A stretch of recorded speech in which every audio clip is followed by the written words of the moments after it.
May I have your attention? It is now 7:01 and about to get this meeting started.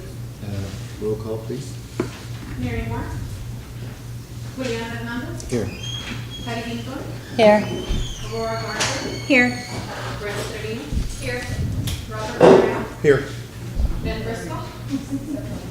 Chris Soledad.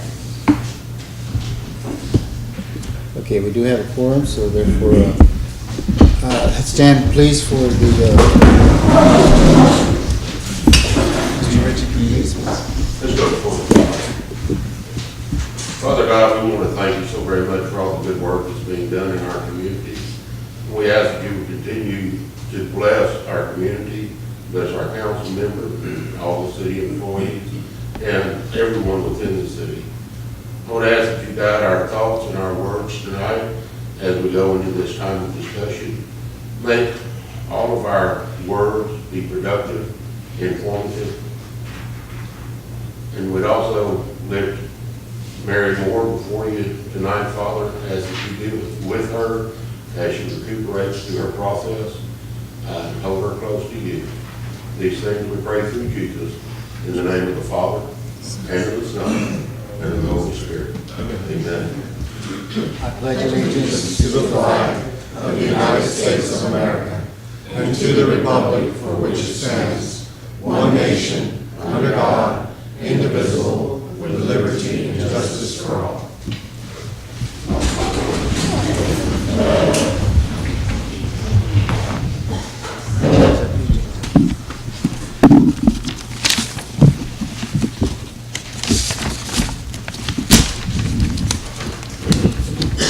Okay, welcome to a special meeting of the City Council of the City of Pearsall to be held today, Tuesday, March 7th, 7 o'clock here at City Hall, 215 South Ash, Pearsall, Texas.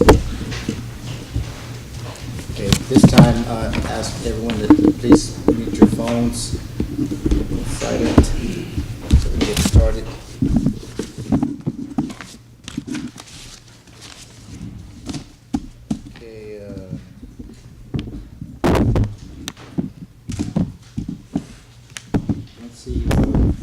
Citizens to be heard on the agenda. Do we have any citizens to be heard? The public hearing for the annexation, that'll be during Okay. receive comments. We'll wait for that. Yeah. All right, old business, 3A. Discussion and possible action regarding Nelda Garcia's request for Cinco de Mayo Festival. This is a previously tabled item. Any recommendations by the council? On table? I make a motion that we untable and, There's a motion to untable. I'll second. Second. Okay, the item is now on table. We can go forward to discussion now. Council members, in the previous meeting, we had this item, the agenda request for Nelda Garcia to discuss doing the Cinco de Mayo event again. The council had asked that staff sit down and look at this and come back with some possible recommendations. I've given you guys a form that is basically what staff came up with in options A and B, and then option C would be the request that Ms. Garcia had, which would be the equivalent of what it was last year. So I'm just going to run through these with you real quick. Some of the items that were discussed, questions the council had during the last meeting, were basically there was 4 items the council had asked questions about related to this event. The first question was the first item was the location, where it would be held. Second item was alcohol sales and how that would, who would make the money off the alcohol sales. The third item was the cover charge. Would it be a free or would it be a charged event? Fourth item was how much money we were looking at costing. And then added a 5th item on there just so we could make sure that everybody understood that what's being looked at would be a Saturday, Sunday event, because I believe the 5th is a Saturday. So it would be a Saturday, Sunday event, and it would be the same for each option. So the 3 options that we talked about were option A, which would be for it to be held at a city venue. Alcohol sales for that option would be bid out, with the bidder being the person who bid the highest percentage of the revenue back to the city. Cover charge would be $5 for adults and kids would be free. the budget was about $20,000 for that option. Under the city venue part of it, looking at the potential venues that the city had for that to be held, we talked about having it at the Civic Center grounds. Of course, the Civic Center building is being renovated right now, but the grounds outside can still be used. We talked about using the halls here around City Hall, at San Marcos Street and Ash Street. We talked about Patino Park. Obviously, that's probably a better venue to consider for next year because we're in the middle of doing the cleanup and the potential construction over there.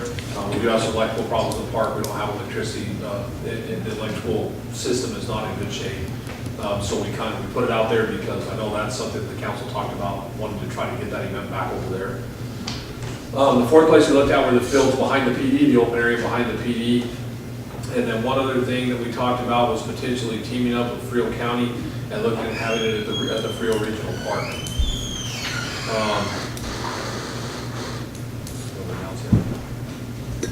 For the record, Councilman Briscoe's here at 7:07. Option B would be the same location as last year, so it'll be on San Marcos Street on the other side of Oak Street. With the alcohol sales being bid out again, with the winning bidder being the one that pledged the highest percentage of revenues to the city. Cover charge of $5 for adults, kids free. A budget of $20,000 to $25,000. The reason that it's a little bit higher budget there is because if it's over there, we know we have to pay for a fence and for electricity because we don't have those two things on that side of the street. So the fencing cost has been about $2,000 every year.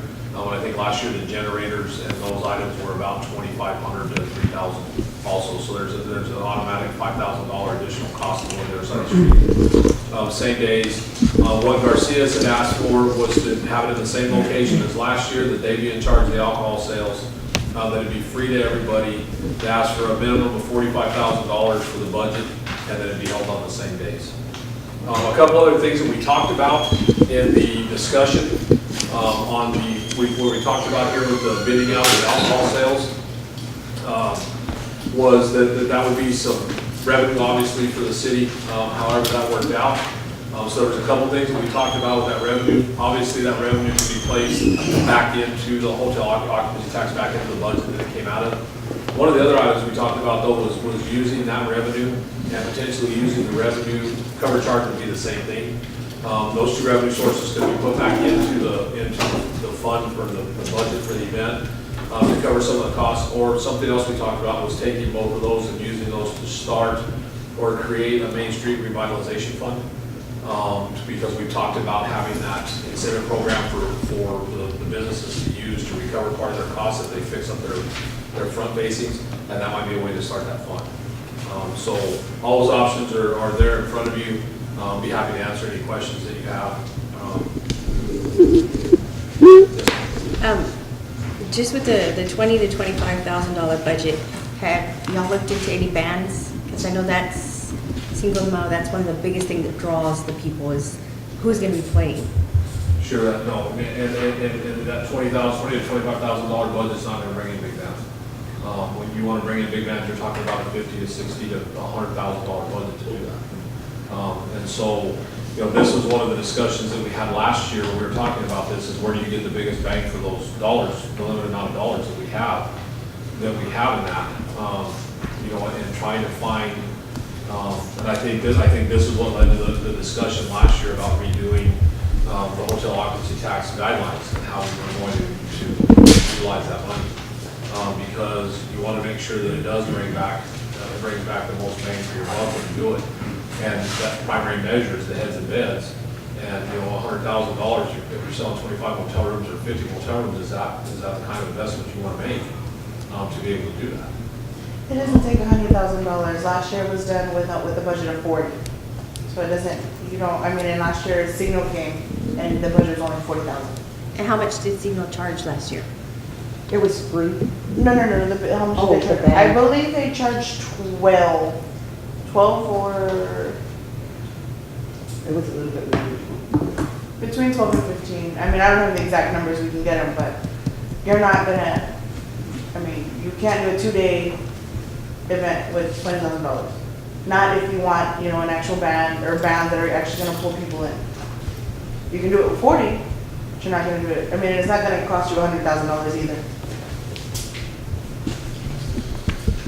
And another thing we can't lose sight of is, yes, the hot funds are there for the purpose of putting heads in beds, but it's also to promote the culture, the people that you serve.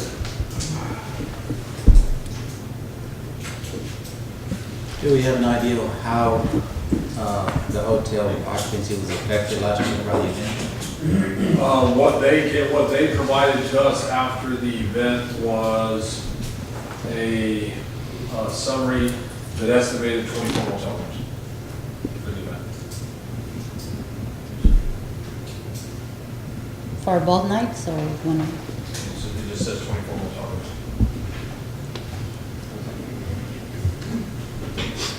What I don't see on here is a vendor fee. If, Ms. Garcia, you can correct me, but at the last meeting, I believe you said you had paid for some of the vendor For spots. all of the. All vendors are paid by Garcia's.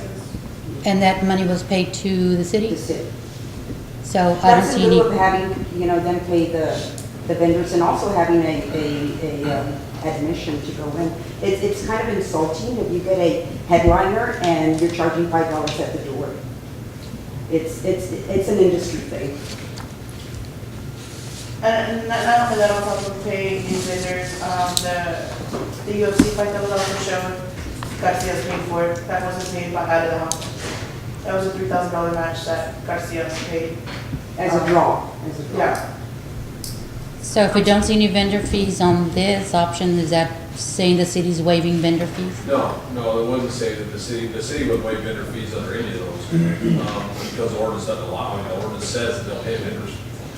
So last year, the vendor's fee was paid, with it being over there, the vendor's fee was paid by Garcia's, wherever it was held, there would still be a vendor's fee for vendors. And, I'm sorry, how much is the vendor It fee? was $50 per vendor.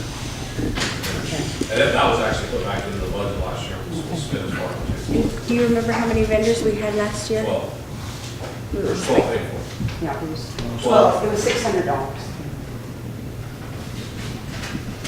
If $12,000 pays for a band, what is the rest of the money used for? It goes to lights, to the stage, to the other bands. That was just one But, band. no, yeah, that was just one Yeah, guy. it's 2 nights of bands. So the total cost on the bands for last year was, there was a promoter that brought 3 bands, stage, light, sound, and for $21,600, and there was 3 other bands that were $55,000, or $5,500. And then the electricity for the bands was about $2,760, so you're looking at 26, 27, 20, pretty close to $30,000 was spent on bands.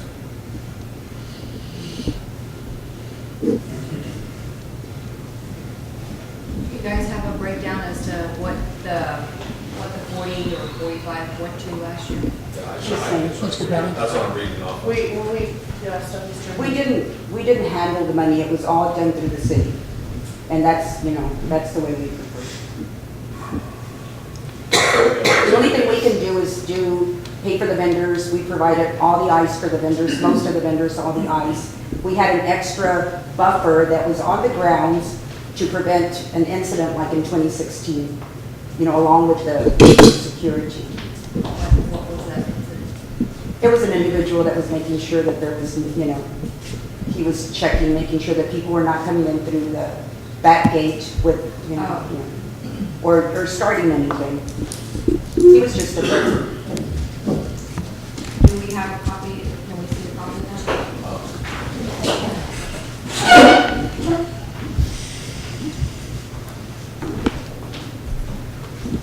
And you're asking the city for how much this year? Or the same as last year. 45,000 And and it was 40, right? 40,000? Okay, and so you'll cover the cost of the vendors, but as long as Garcia's gets the beer profit? Yeah. Because Just we'll wanna have make to sure that I'm apply getting for everything. JVC for the extended premises. And that's another thing, time is really of the essence because TABC will take at least a couple of weeks to You still have to apply. you To still have certify pay- it. You still have to pay fees, you still have to, I mean, it's not just, okay, here you go. There, you end up paying almost $2,000 just to get that. Yeah, it's not just an overnight thing. Yeah. They want the layout, where all the booths are gonna be, where the fence is gonna be, how high the fence is, how wide. We have to get it approved by the PD, and, I mean, and then there's also fees that have to be covered, and it's not like, you know, And they require a certain time frame. Ms. Garcia, can you tell me how much your beer sales revenue was last year? Beer sales. Well, all- for last year. all I don't alcoholic know sales. right now. I was just wondering where the 10% would fall if we put that out to bid and we knew that 10% was coming back to the city. I think we exceeded the 10%. Would you be willing to do that this year? She wants to know if they're not 50%, what are they looking at, as a %? Well, as of last year, I'm thinking we exceeded 10%. I mean, of your sales last year, how much would it, if it were 10%, how much would it generated back to the city? If it's $600 just for the vendors, our sales, that meant their sales were $6,000. That's 10%. I'm not I understanding don't that. think that's what she's asking you. I think what she's asking you is. How much you made in beer sales? 10% of the alcohol sales. Because they want 10% of like, of whatever you made last year, or what if you're gonna make this, so they want to know what they would get back as if, let's say we sold $10,000 the other year, they get 10%. Yeah.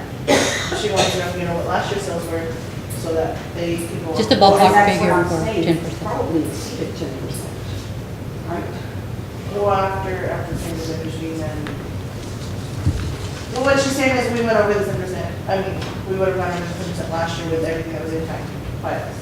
So you don't remember how much you made? I don't Ourselves know. are all bad. Would there be an option for you this year Sure. to return 10% to the city I on your really beer think your sales? return on investment would be best if we did it the way we've been doing it, because we do a lot of legwork. So then that And means the you're not city only getting made an $600 back from the $45,000 they gave But I last think, year. I think that's, I don't think that's the point. I think if it's gonna be held over there, you still need to do a lot of labor. Because you become the only business that really benefits from it. Yeah. And I think that's the concern, and that's the concern I expressed to you the other day. At some point, if the city continues to approve this, they're gonna get sued because they're spending hot funds to support your business. And that, whether that's the reality or not, that's the appearance, because nobody else can go in there and serve alcohol because there was not. a Well, bid for nobody it can out. go in there and sell alcohol because they need a TABC No, license. nobody can go in there and sell alcohol because we didn't bid it out. That's my point. If we bid it out, and that's a city street, anybody can Yes. serve alcohol on that Yes, street. well, then you can bid it out. I'm not stopping you from bidding it out. And Bid it that's out. the point. And that's been the point the whole time is. But I don't understand, what all gets bidded out with the hot funds? Since this event last Well- year, everything. Yeah, the two things here. First of all. Okay, when you bought the building, did you advertise that you were Excuse me. looking for a $500,000 million building? May I speak? Two things here. First of all, the alcohol sales has been brought up as, you know, other establishments may want to bid on the alcohol sales. I think that is only fair that others get to bid on it as well. Second thing is that the extra 5,000 just to provide fencing and lighting over there, when we already have all the electrical hookups over here, I don't think we need much fence because there's a lot of buildings and we just have to close up alleys probably. Whoever would sell the beer needs a fence. It's a TABC Right, but it regulation. won't be as much fence as what is required on the other side by your establishment. It would be about the It's same. gonna be about the same amount, because if you move it over, it's, Have you all looked at that? I haven't looked at the footage, no. It would not be as much fence if it was at the Civic Center, because we wouldn't have to rent in. We have a fence there. It wouldn't be as much fence if it was at the Park, because we wouldn't have to rent in, because we have a fence there. It wouldn't be as much fence if it was at the regional park, because we have a fence there. There's a lot of venues that have a fence. If it's going to be something done in a street around downtown, there's gonna have to be some fence rental. The total footage, no, I've not looked at the total footage. Well, we do have all the electrical hookups On this side of the street, yes. for vendors and such. May 5th is election day. I have to receive mailings here at City Hall. So this cannot be closed down. Front door can, access to the Yeah. front door cannot be closed. Yeah, Or the so if you street. have this fenced off, it's not gonna work, because somebody in a wheelchair has to be able to come in here and hand me their ballot if they want to. So San Marcos Street is not an option. San Marcos Street could be, but you On this can't side. block the front door Oh. or access to the front door. Yeah. But where would we put like a van? If we were to get a van or whatever, where would we put them? If you're gonna do it, San Marcos on this side of Oak Street, the parking lot over here, our parking lot doesn't have to be open. Just the front door, there cannot be blocked access to the front door on election. That's the only thing I asked was to leave my building open for election day. I need it. And why is that? For election day, for mail-in ballots, if someone wants to walk on a ballot, they have to have access to the building. And Election also, we is also that- receive our mail that day for mail-in. It's election day. Council, do you all have anything else? I'm just trying to think of how we could. What were you saying? No, other about the money, the 40 that you got last year, you didn't, it wasn't really given to you, that Oh, no. was the, The city, the only thing, the issue here is the beer, that we sell the beer. That's the only issue. We don't receive any of the 40,000. We don't get admin fees, we don't get any, I mean, and that's fine. That's fine, that's what I'm saying. It probably exceeds 10%. I mean, we'd be willing to turn in a bid. So you wouldn't have a problem if we wanted to still keep it there, but bid out for the beer sales? You wouldn't, it would be okay with you? I think we can turn in a very competitive bid. So we're looking at option B with a higher budget? That would be Same as option. last year. What you guys are discussing right now would be option.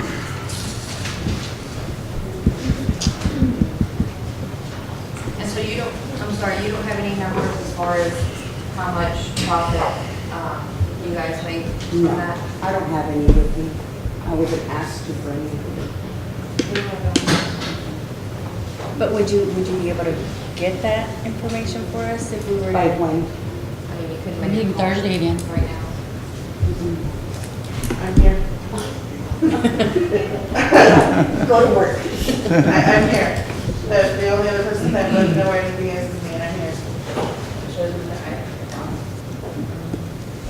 You know, and this is still in an infancy stage. It's still something that needs to get off the ground. But it's, so far, it's proven. It's a good venue. You know, we do a lot of the legwork. We do sell the beer. It's not a secret. But we also help with the advertising, put out the advertising, put up the signs for advertising. Go out of town, do the posters. Contact the bands, help get the band, get in contact with the city. I mean, and some of The city didn't even put it on their webpage, on their Facebook last year. That was, I mean, we did the advertising. Other than the poster that went out. I have a question. Do you think you'll be able to pull it off within 30 days? As a suggestion, why not let's delay it to September the 16th? Because it's too hot. It's hot. I think it's. The weather is well, very, it's treacherous, and people, you know, are not, you're not gonna have the same kind of response. If you see some of our pictures, it was daylight and it was already packed because the weather is, you know, it's pleasant. On the other hand, we've done the Labor Fest and nobody's out there till after the sun goes down because it's hot. Just says at 8 o'clock at night. And you have an all-day event. And did the city make any money? No.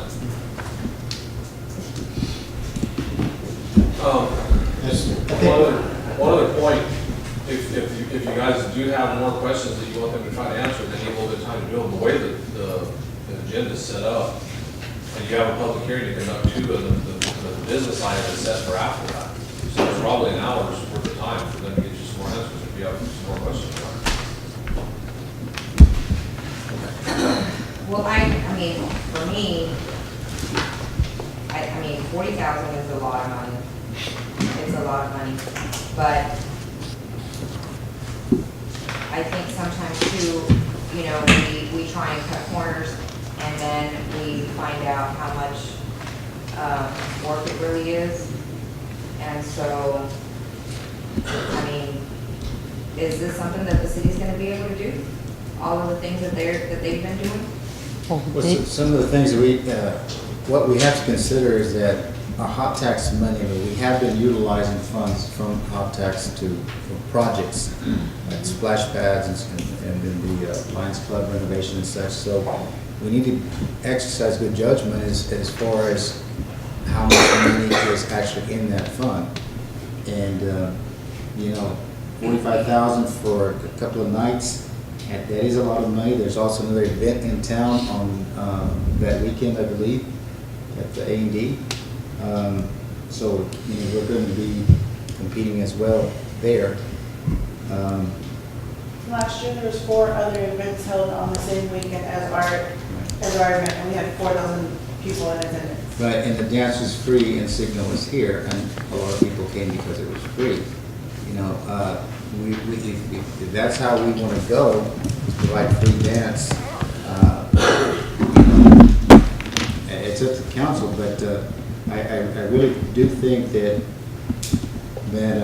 the alcohol sales does need to be get out to give everybody an opportunity to see if they can what they can do with that. I agree. Mr. Yeah. Hernandez, and I apologize, I was a little late, so what is the bid out process and how long would it take? It can be done in a week. The bid out process, how long we open before it closes. We just need to open it, advertise it, get it out to anybody that we think would be interested and close it. And it would, I mean, it'd be strictly on highest return to the city. I mean, that's a pretty easy judgment call to make once the bids are turned in. I would assume that they come back as a percentage. We could ask them to be sent back as a percentage of total sales.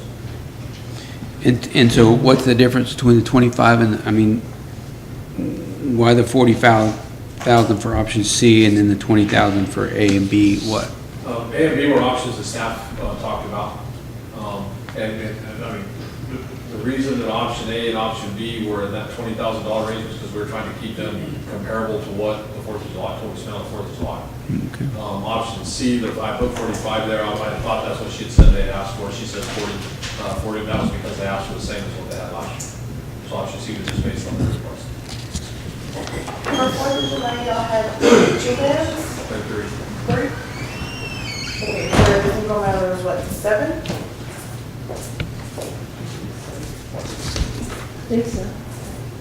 It says 3 individual bands on your Yes, it's budget. one less. And 1,000. DJ. No, last year was Cinco, Desigual, Zamora. It's broken up into 2 Macizo. different line items. That's 5 of them. So then these were 3 bands that were paid, the other were free? Because there's only 3 Yeah. bands on your It only says budget. No, there's 2 separate items. If you look at the item right above, where it says band promoter, if you look to the right, there's 3 bands. That band promoter got $21,000 to provide 3 bands. Then the next line item down, it says 3 individual bands sending separate contracts. And that's what they cost. So there's 6 bands if you line up. Yeah, I see that now. Band promoter. And a DJ. And is there anything on this that we can help out, the city can help out with, like the fencing or? Well, if you look on there, our police department provided the security. We had Parks and Rec staff out there. We had the city street department out there. We had a lot of our city employees working out there. And it's what it costs to have them out there. And so for the police department to be out there, the cost was $3,000. Parks and Rec was $600. City Streets Department was $840. Maintenance Department was $608. That doesn't have time for any salary staff members to work out there. And was that paid with hot funds? Yes. Yeah, that was paid with hot funds. That's So we don't have any I think what budget. she's trying to ask if the city, the general funds would do anything, or it would come out from. It's not- we couldn't pay out of general fund, we budgeted in general fund. Oh, what? Can't pay out of general fund, it's not budgeted in general fund. There's no budgeted line item in general fund for that. On your general fund? Yeah, on the city's general fund, there's no line item for it, so it can't be paid out of general fund without the council doing an amendment. An amendment, like the 4th of July. For the July is funded out of there, It was because they can't be. general funded out of fund. It was not hot funds, right? It was general fund? General fund, because the 4th of July cannot be funded out of hot. Oh, okay. Because of the fire. Is there anything else from the council? So you guys line up the bands and do We do all the admin. all the admin work. Back in the day, I was involved in the Potato Fest, and I know that it does require a lot of time, a lot of work in order to put that together, and it is 40 days or 35 days, not a whole lot of time in order to get all that done. And I do realize the importance of momentum, having these events, and then maybe missing out a year would probably not be the best thing for the event, but I do recognize that we need a process that's different than what we've got, that we don't run up against the wall and have to make these decisions. So that's one of the things I thought it needs to be brought up in January, or earlier than it is right now. But in order, just thinking about a solution, so that they can get together or whatever, we ought to think about whether we're going to do this or not, and then make that motion, or prepare to make that motion in the new business part. And if we're going to go out for bids, but set it all into place so that everybody has as much time as possible to pull this off. Because if we don't set some concrete ideas in motion tonight, it's going to be really hard to pull it off.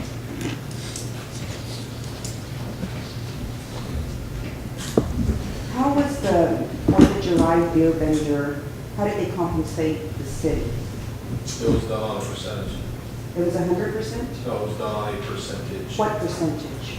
Bill, do you remember? I'm sorry, you're asking about, I've got headphones on. You're asking about the alcohol vendor, if they gave us a percentage? It was gonna be like 50% of the proceeds once they made their investment. Oh. So whatever they paid for their staff to be So there. after the cost. Yeah, after you keep your costs, it's 50% of the proceeds. And you said they didn't make anything? I don't have those records with me, I'd have to go back and look them up. I'd also would like an opportunity from the tourism and business department to add my 10 cents worth, since it comes out of my department, to help administrate the whole event. And I did so last year, but only if you guys want to hear anything I've got to add. Well, go ahead. The event was extremely difficult to do because there's a lot going on during the city. Last year, again, was done at the last minute. It is very, from a personal level, thankful that the Garcias were there to help because they did allow for connections with the bands. I followed through, got the contract signed and so forth. But the most difficult part is there really isn't enough time. We did promote it, we did put it on the website, we did put it on Facebook. We did buy some advertising on radio stations. So there was a real effort, and it's part of the budget, that was done. And what's difficult about this year is we're coming up with the elections again. May 1st is the First Lady's visit that we're gonna have to prepare for. In addition, we're launching a website on May 1st. So I'm torn between wanting to do an event that would do the city good because it has a historical significance. And then the reality of doing an event that's kind of thrown together at the last minute that causes a great deal of turmoil, in a sense, trying to get it done as best we can. It's not the way I like to work. It's not the way I recommend we work, but it is what it is. So I'm all for doing something that supports the city and helps promote cultural heritage. I also want us to make the best decision here that takes into consideration what it takes to put on such an event. And most of you know it takes more than a month to do. So with that in consideration, I'd ask you to ponder that. Do you have any questions? We do have some bands that have called us. We pretty much told them just to hold on. How long they can hold on, I don't know. And and everybody works with promoters nowadays. You talk to a promoter and he could do a nice package, put put a nice package together. And you know about how much they're wanting to charge for these bands this year? Have they given you any kind of And so you ballpark can number? honestly tell them that you're willing to go with them, they won't give you a quote. Yeah, I mean, the best we can do is see who's open that weekend, and, but as it gets closer, I think people are moving out. And the longer you wait, the less likely you're gonna get an actual headline bands coming out of the event. Well, how long did it take us last year? About 6 weeks?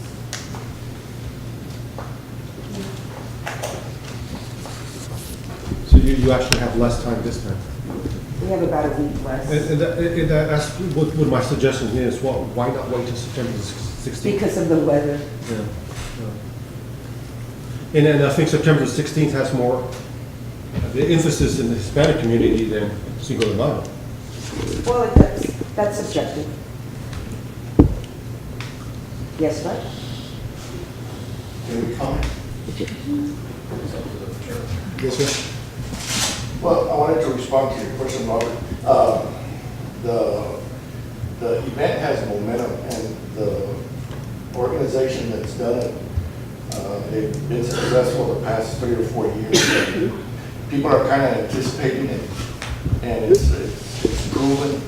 And I understand you're wanting to get better organized, but they pulled it off before, and sometimes you got to do something for the citizens that they're looking forward to. And I think there was various charities that had booths and stuff, and they've done well raising money. And I mean, I was there last year during the day. I had a lot of fun. Got to judge the contest, and the people were excited about that. And I mean, I think just whatever you provide for the other events, I mean, just go ahead. I would say go ahead and do it. It's kind of, something that the community has looking forward to.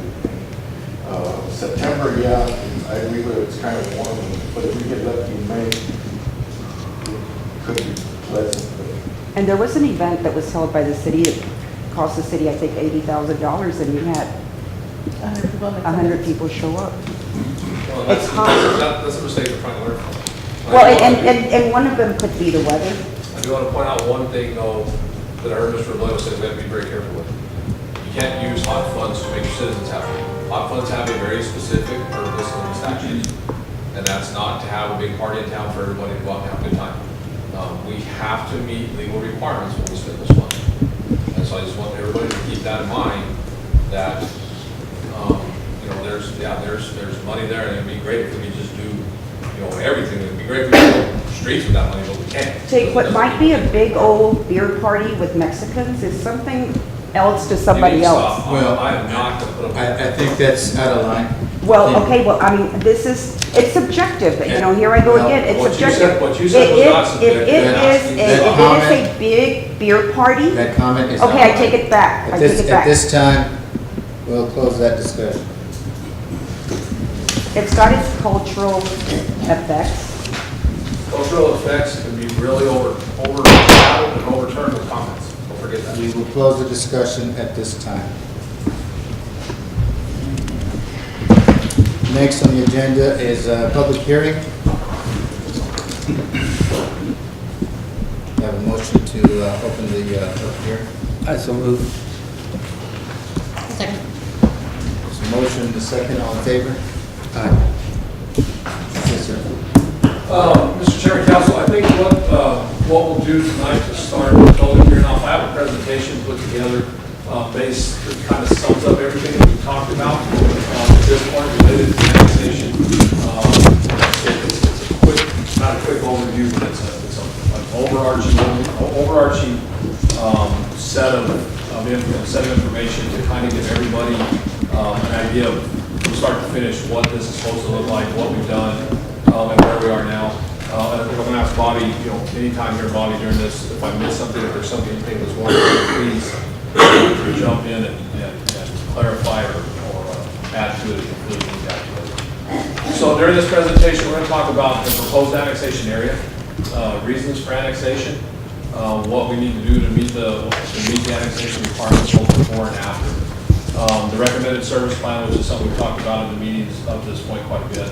a cost versus benefit analysis, and then a quick summary, and we'll kind of go through the process, the schematic to kind of give you the whole process and look at where we're at in that process now. So the proposed annexation area, there's a couple of maps back here on the back wall that are bigger and are better detailed if anybody needs to look at it. I'm assuming everybody that's here for it's already seen the one that went out in their mailer. The proposed annexation area is North Oak. So what that means is from our city limits that we have now on Oak Street, north on Oak. The west boundary is the east side of Power Plant Road, so it's kind of hard to see the mouse here. This boundary line over on this side is actually on the east side of Power Plant, and the right of way on that side, so it does not take in Power Plant Road. So it's everything on the east side of that road. The south boundary again over here is the existing city limit by Pollux. The north boundary out here is right on the north edge of Jack's Produce. And then our eastern boundaries, in an effort to make it easier and to meet some of the requirements, our eastern boundaries follow existing roadways or straight property lines that were already surveyed in that were easier to find. One of the things that we have to provide at the final step of this is a meets and bounds of the proposed area. And so in that meets and bounds, it's a lot easier to follow existing roadways than it is to cut through property. So we tried to make sure we didn't cut through the middle of somebody's property or take in a corner of somebody or whatever. So we tried to follow property lines and roadways the best that we could. So that's why that eastern boundary looks the way it did. Now, part of the reason that we've had to do, like you'll notice that here it starts coming back in, this area here starts coming back in. But one of the requirements that we have in this process also is that if we annex a piece of land, that land has to stay at a minimum of 1,000 feet wide at its narrowest point. So as you start coming back in some of these areas like that, then you have to turn and go back out to make sure that we don't get inside of that 1,000-foot requirement. Reasons for annexation. This is something that was actually brought up during our budget process this last year. I'm sure you guys remember some of the citizens that we had that came in and talked during the budgeting process, especially when we were talking about the tax rate for the current year. There was a lot of discussion from citizens wanting to know, why the people that were adjoining to Pearsall and utilize all the services at Pearsall aren't paying part of their share. So that was where the discussion started with looking at moving forward with some kind of an annexation. It was about sharing responsibilities with everybody that's using them and not just the people that are living here in town. Those close to the city are utilizing resources that city residents are paying for. They utilize the streets, they utilize the parks, they come in and go to the businesses, they come in and go to the events. And it's the city taxpayers that are paying for that. And so part of that outside growth, towns always develop on the outside edge, and then towns continue to grow on the outside edge as those people start to use those facilities that are inside the town. So it's about a need to share responsibility. And just to give you a couple other ideas, there's Councilman Hernandez was in there, and we were talking about a couple of things. And we talked about city residents and the responsibility of sharing city and county and different tax bases and sharing. All of you guys have a home inside the city and you pay property taxes on the home. Pay county property taxes too, don't you? But the people in the county don't pay city property taxes. So you guys are already paying for stuff out there in the county because the county funds aren't coming back into the city. You pay the lateral road tax, that's for roads out of the county. But did you know that of all the counties around us, including Bexar County and including most of the counties around us, there's only 2 counties anywhere around us where the county actually charges a sales tax. Frio County is one of those. Frio County occupies 0.5 or 1/2% of sales tax of the maximum. In Texas, the maximum sales tax you can charge anywhere is 8.25%. Most of the counties that you're in, the cities charge 2%. And the state gets the other 6.25 because the state's portion is 6.25 off the top. Here, we only get to charge $1 or 1.5 cents because the county gets another 50.5 to offset property taxes for their residents. Every other county around us, that 50 cents goes to the city. A quarter of that is normally for street maintenance. If we have that quarter of a cent of property tax here for street maintenance, it would be about $400,000 a year with our streets. Most of the other cities, the other quarter either goes to a fire prevention to pay for the fire department. It goes to the police department to help pay for the police department, or they use it for economic development.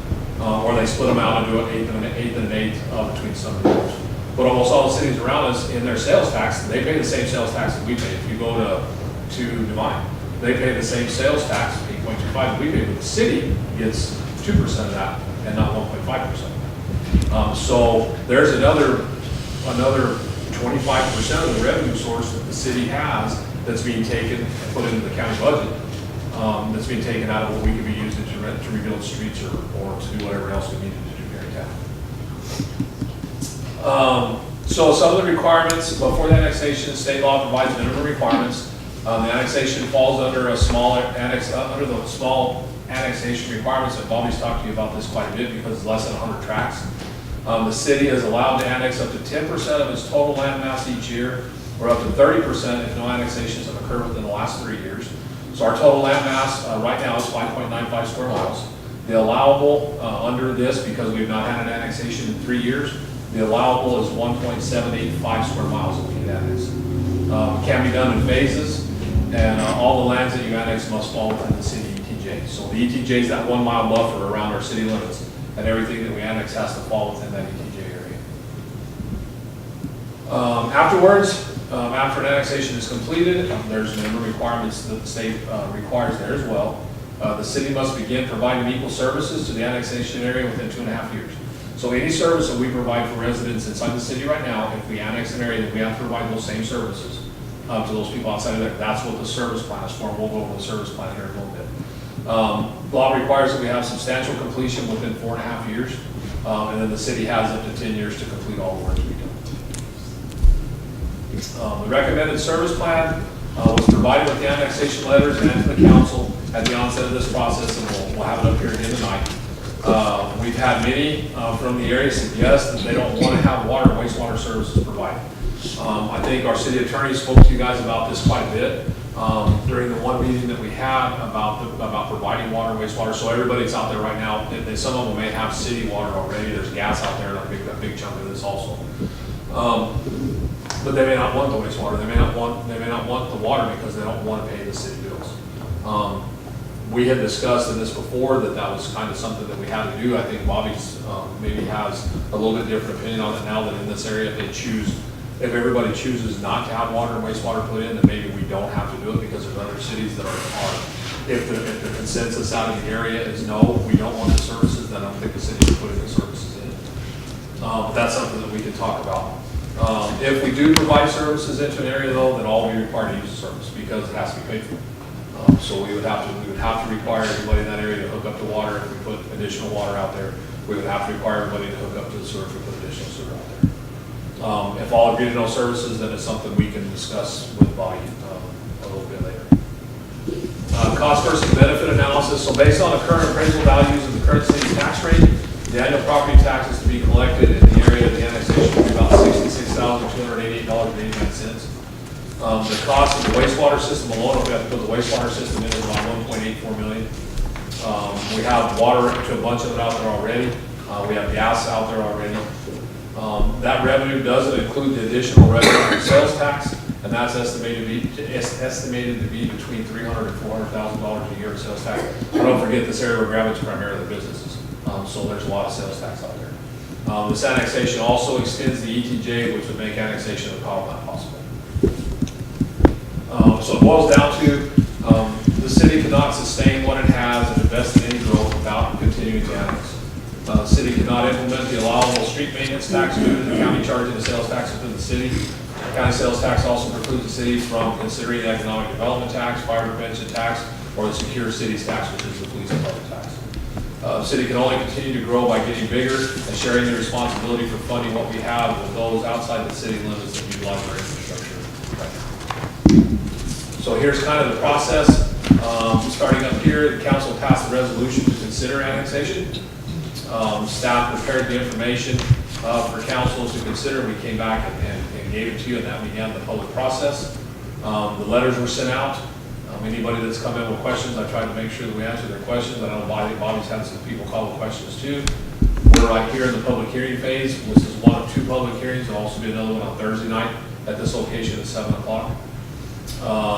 After those public hearings are closed, then we will do everything we can to answer the council's questions that they still have related to the process, and then it'll be an action item on the council agenda, and the council will make a decision. Excuse me, are you saying the letters have already been sent out? The letters were. I never got one.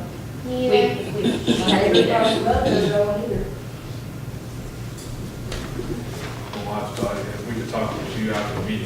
and look at the list and see. We have to come back. The one from ASB. You would have others. They were sent out from here.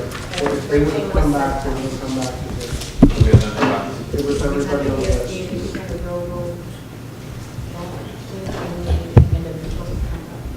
Okay. We'll have to look at the list. And they went to the registered landowners as depicted in the appraisal district, whoever the registered owners are.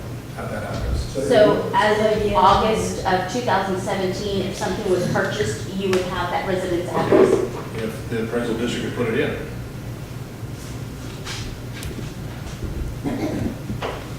Okay, and that was in the.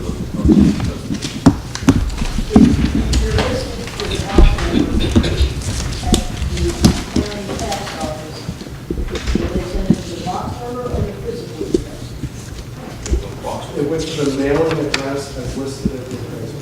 So there was a box, there was a box. Okay, any questions by council? I'd like to hear the public's comment. Okay, if not, let's receive comments from the public. I believe we have an order. People have signed up to speak. Troy. Shaw. Shaw? Yes, sir. Here. You can step forward or talk from there. That's okay, you got it. You're loud enough, you can talk to me. I think so.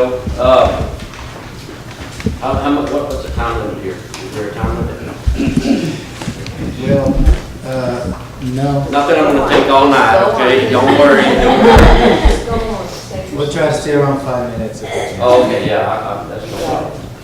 So, let me get started. And I wrote down some concerns that I have with the new annexation. So I'll begin with, my name is Troy Shaw, and I've been an active member of this community for 32 years. I currently have trash and water in my area that's proposal of the annexation. And I paid 1.5 times, which I'm fine with that right now. The going rate for the city, services that I have. So there's a few questions about annexation, and I think the presentation that you just showed did answer a few of my questions.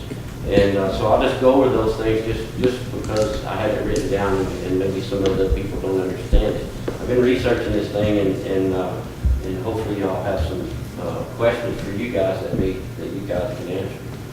So under the provisions of proposed annexations being filed under, is this a charter provision or is this a local government code provision? What do you call this provision that you're filing this annexation under? It's both. Okay, because there's different rules that apply and laws that apply to these provisions, is that correct? If you'll let me answer your question, it's both because it has to be. We have to follow the charter and then we have to follow state law. Okay. And I tend to agree with that just from the research that I've been reading.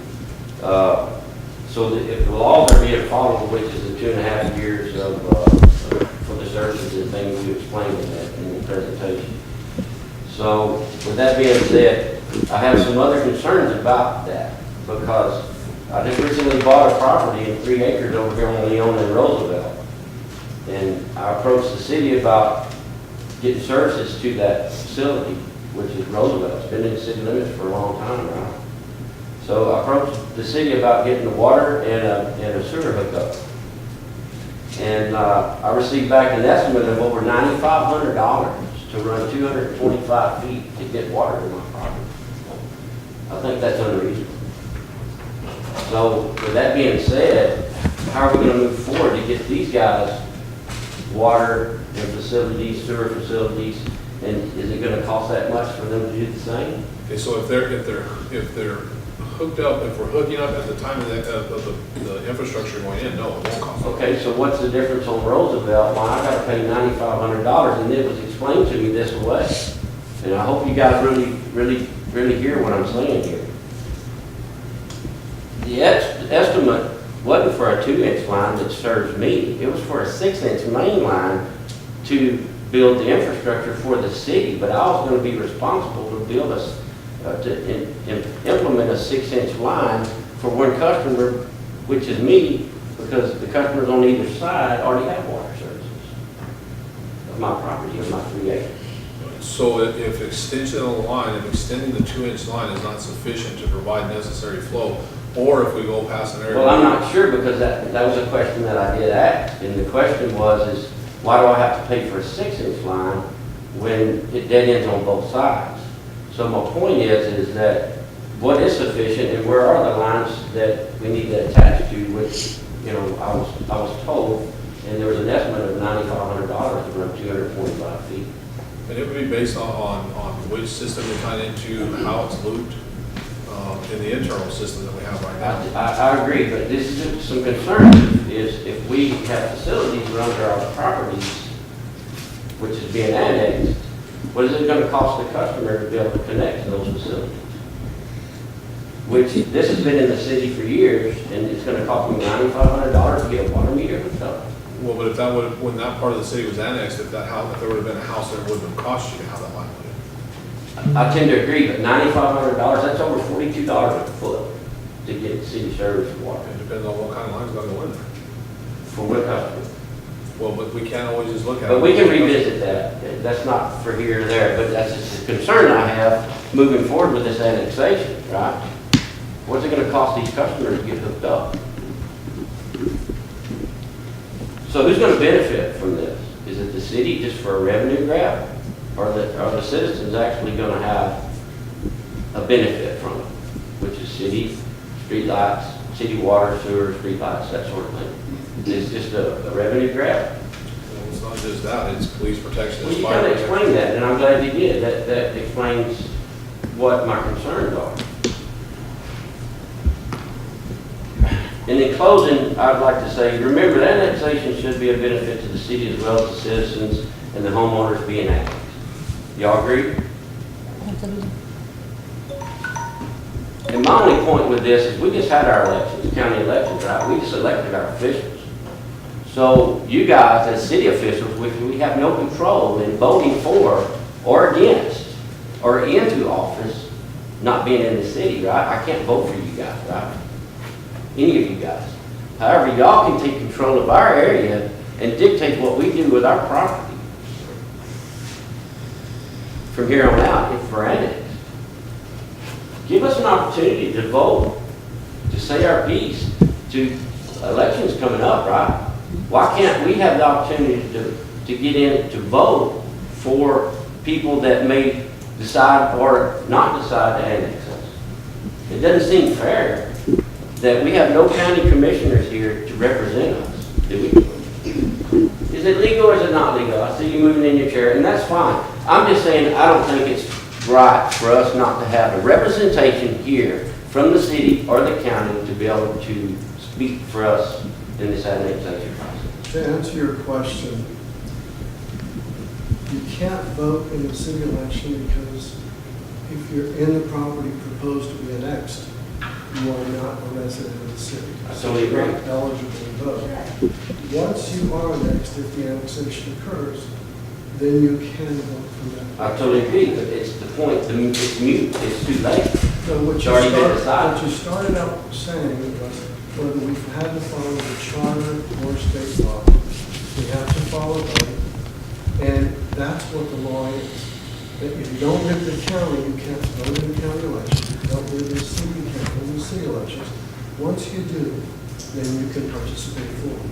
But the residency has to occur before the voting. I totally agree with that, and that's acceptable. However, it's not right not to be represented prior to being in the annexation process. Whether it's a legal issue, you would understand that way more than I would. Is it a fair issue?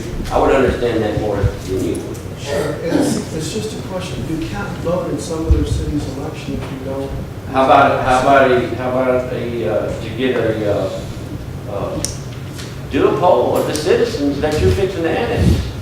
That's not a vote, it's not a legal vote, but you'll get an idea of what the concerns that people have that maybe not want to come up here and speak and voice their concerns. And I agree with you, but I want you to think of something else. If you own a restaurant, and I came to that restaurant and ate there every day for free, and then all of a sudden one day you told me you were going to start charging me for that service, and he ate there for free and she ate there for free. He said, well, let's poll and see if we want to pay for that food or if we want to keep eating for free. Sure. What would we vote? Well, and my concern, this is where my concern is, and I totally agree with what you're saying. I'm not trying to beat you guys up for doing what you're doing. This is your job. These are your guys' jobs. Y'all gonna make the ultimate decision here, right? Y'all gonna decide whether we're annexed or not. My point is that we have no representation here in this building other than the public speaking to let you know what our concerns are.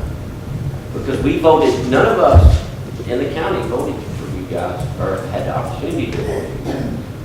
So with a different city council, if we had the opportunity to vote, would that change this?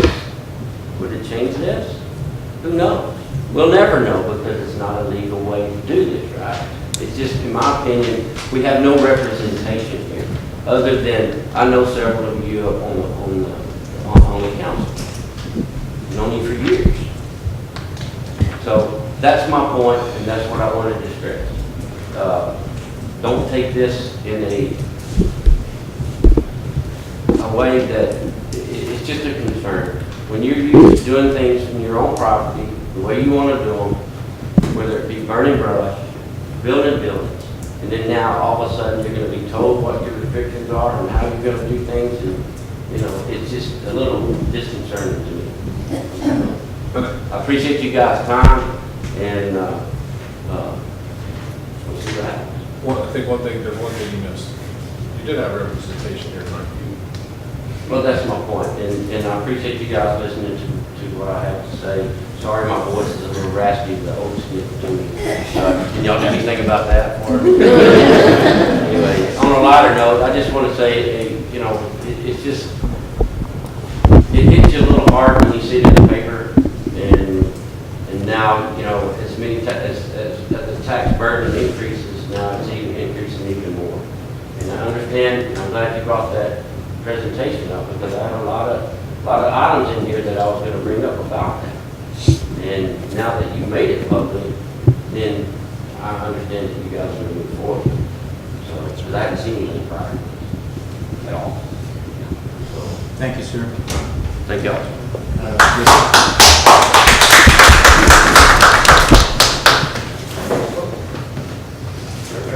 Council members, good evening, everyone. My name is Uche. I'm the Planning and Economic Development Director here. I've listened to my brother here, and I share his sentiments. The only thing I want to say is, like you were saying, you were looking at the fairness of the whole process of annexation. But I also believe that we live in a country that upholds the rule of law, and we live in a democracy as well. One thing I learned as a Rotarian, there's something we call the four-way test. Is it fair? Is it the truth? Is it fair to all concerned? And I abide by those principles as well. If, for instance, if the city annexes where your property is, and they decide to give you water, make you pay for it, and you don't like it, then you're part of the city, and almost certain that you can make your representations then. That whole community can still change the process because you're part of the city.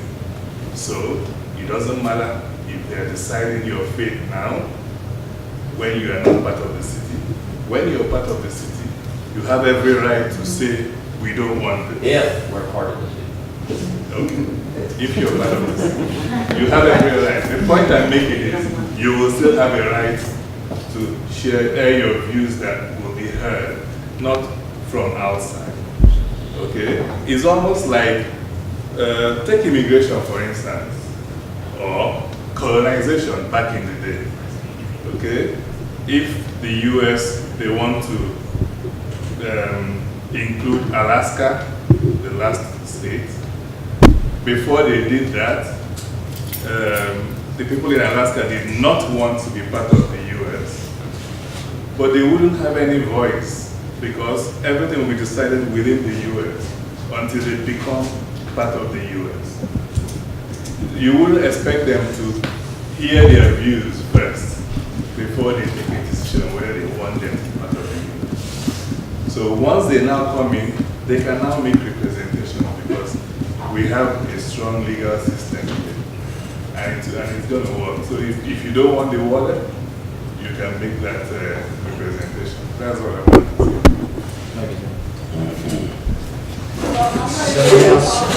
Someone else is, who's next on the list? This, I have a price.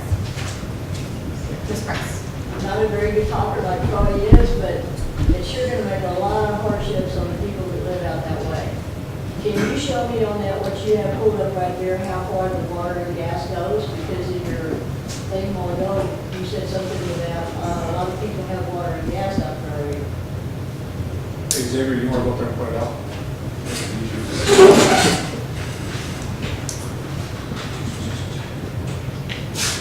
Where am I here? This is, That's, That's north. okay.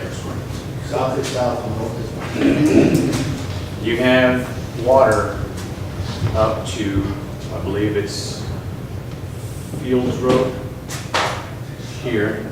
You have gas line all along the, I guess it would be the eastern part of Oak Street. Right. That runs north, well past the ETJ. Okay, so that's already set. You got water and gas in there. Go out farther where you're going to add next. Okay, so We was map over. this would be this entire proposed annexation portion that we're looking to grab here. That purple will be the added sewer. But my question is past that, because what you're talking about, the next thing is all the way out to our county road, where it crosses over into power plant. Okay, which I believe would be right here, correct? That's correct. That's where she's at. Okay. Oh, I'm sorry, I'm going wrong. No, that's okay. I had to get my bearings straight too. Yes, ma'am. Yes, ma'am. All right, so you're telling me, I'm sorry. No, that's okay. Come on up. Where is, Your existing water and gas are up to here. no, I Or your gas, okay. Where is my road, so to speak? Right here. Right. If this is the one that we're talking about, that gets over to Power Plant Road, this would be the power plant here. This is that road that comes across through here. So there's water and gas on the right-hand side of 151, 581? Correct, as you're heading, North. as you're heading north. It's on the west side. As you're heading north, then the left-hand side. West side. And I Yes, know there was yes. water and As gas. you're heading south, you'll go to the right-hand side. All right, well, my next question is, why didn't you go out farther, or why don't they go out farther? I don't know which way to turn. Why don't they go out farther and pick up Helena Chemical and deal on the other side of Jack's Produce? Did you remember talking, we talked a while ago about any annexation we did had to be within our ETJ? That's So we right. can only go 1 mile, Yes, ma'am. but Those are the limitations of that. once, if the council chooses to do this, then the ETJ moves another mile. How close inside that mile are we? Well, you're a ways inside. It goes to the other side of Jack's Produce. Okay. So that kind of offsets. Okay. So All you're, right, well, the only other thing that I've got to say, I really don't want city water because it tastes horrible. Sewage, we have our own, and we have well water. We've had it for years. If we have to pay extra bills, we're living on a fixed income, like some people are at our age. And having to hook up to it, and like Troy was talking about, having to put in a bigger line, there's property in Pearsall, or people in Pearsall, that was annexed years ago, annexed, I never could say that right. But they don't have water, they might not have sewer, so why aren't they fixing the infrastructure in town first before they branch out and try to do more? You're saying that Troy's gonna put a bigger line in order to carry the water or whatever he's hooking up. How are you gonna get water from where you're coming to supply water here, all the way out that way and still have any kind of pressure? actually, we have a well not very far from where your line would be. We have really good pressure right there. But one of the things you brought up there was there's lands inside the city that don't have services. Yes. Well, it's because when those areas were annexed, there was nothing developed on that land, so there was no services. No, sir. No, sir. I was born and raised here, and there's property that was annexed that still do not have services. Where are they? Well, one of them is off of Flacco Road that I know of. The others are over here on this side of town. They've been there, it's been there for years, and it's never been completed. And I guess where I'm going with this is we're gonna be paying taxes, extra taxes, on something that won't be completed. 2.5 years, you're gonna do water, sewage, what you gonna do first, gas? I do at the same time. And gas, we don't have gas as a set thing to go in because nobody out there is hooked up to gas now. So nobody's probably gonna want gas because you're all using propane or whatever else, or everything's electric already. So gas, we're not even really thinking about gas because nobody's using it now except for Birdsong, and it already goes all the way out to Birdsong. Right. Did you ever get a chance, because of the first meeting that I came to, I said something about that it was ag use out in our area, and you said that you didn't know anybody that had ag exemption out in that area. Did you ever check on that? Yes, ma'am, and I found you did have, it showed an ag exemption, Okay, it I showed just wanted to one. be sure, because I went down there and I'm going, I've got to be ag exempt in this deal. The only other thing I have, like I said, it's going to put a hardship on a lot of people, because some of the people are older that live out that direction. My husband had neck surgery August of last year, and last month we just found out that he has 2 screws that broke in his neck, so he's gonna have to have surgery again. Well, as everybody knows, health insurance is absolutely ridiculous and sky high. We have a $10,000 deductible. Y'all run that stuff out there, it's gonna make taxes go up, plus having, you told me last time that it was mandatory that you hook up to it. There's no way we can do all that. Okay, so see, that's one of the things I talked about at the start of this presentation too, and we'll let Bobby talk about that a little more. He has had some talks with TML, I believe, related to the mandatory requirements for gas, or for water and wastewater. And if everybody out there says no, then we may not have to do that. We may not have to put water. Well, I sure hope everybody says no, because like I said, I know there's a lot of people out that direction that just can't afford it. I mean, there's no way. We would have to sell, and then we've been there for 50 years plus.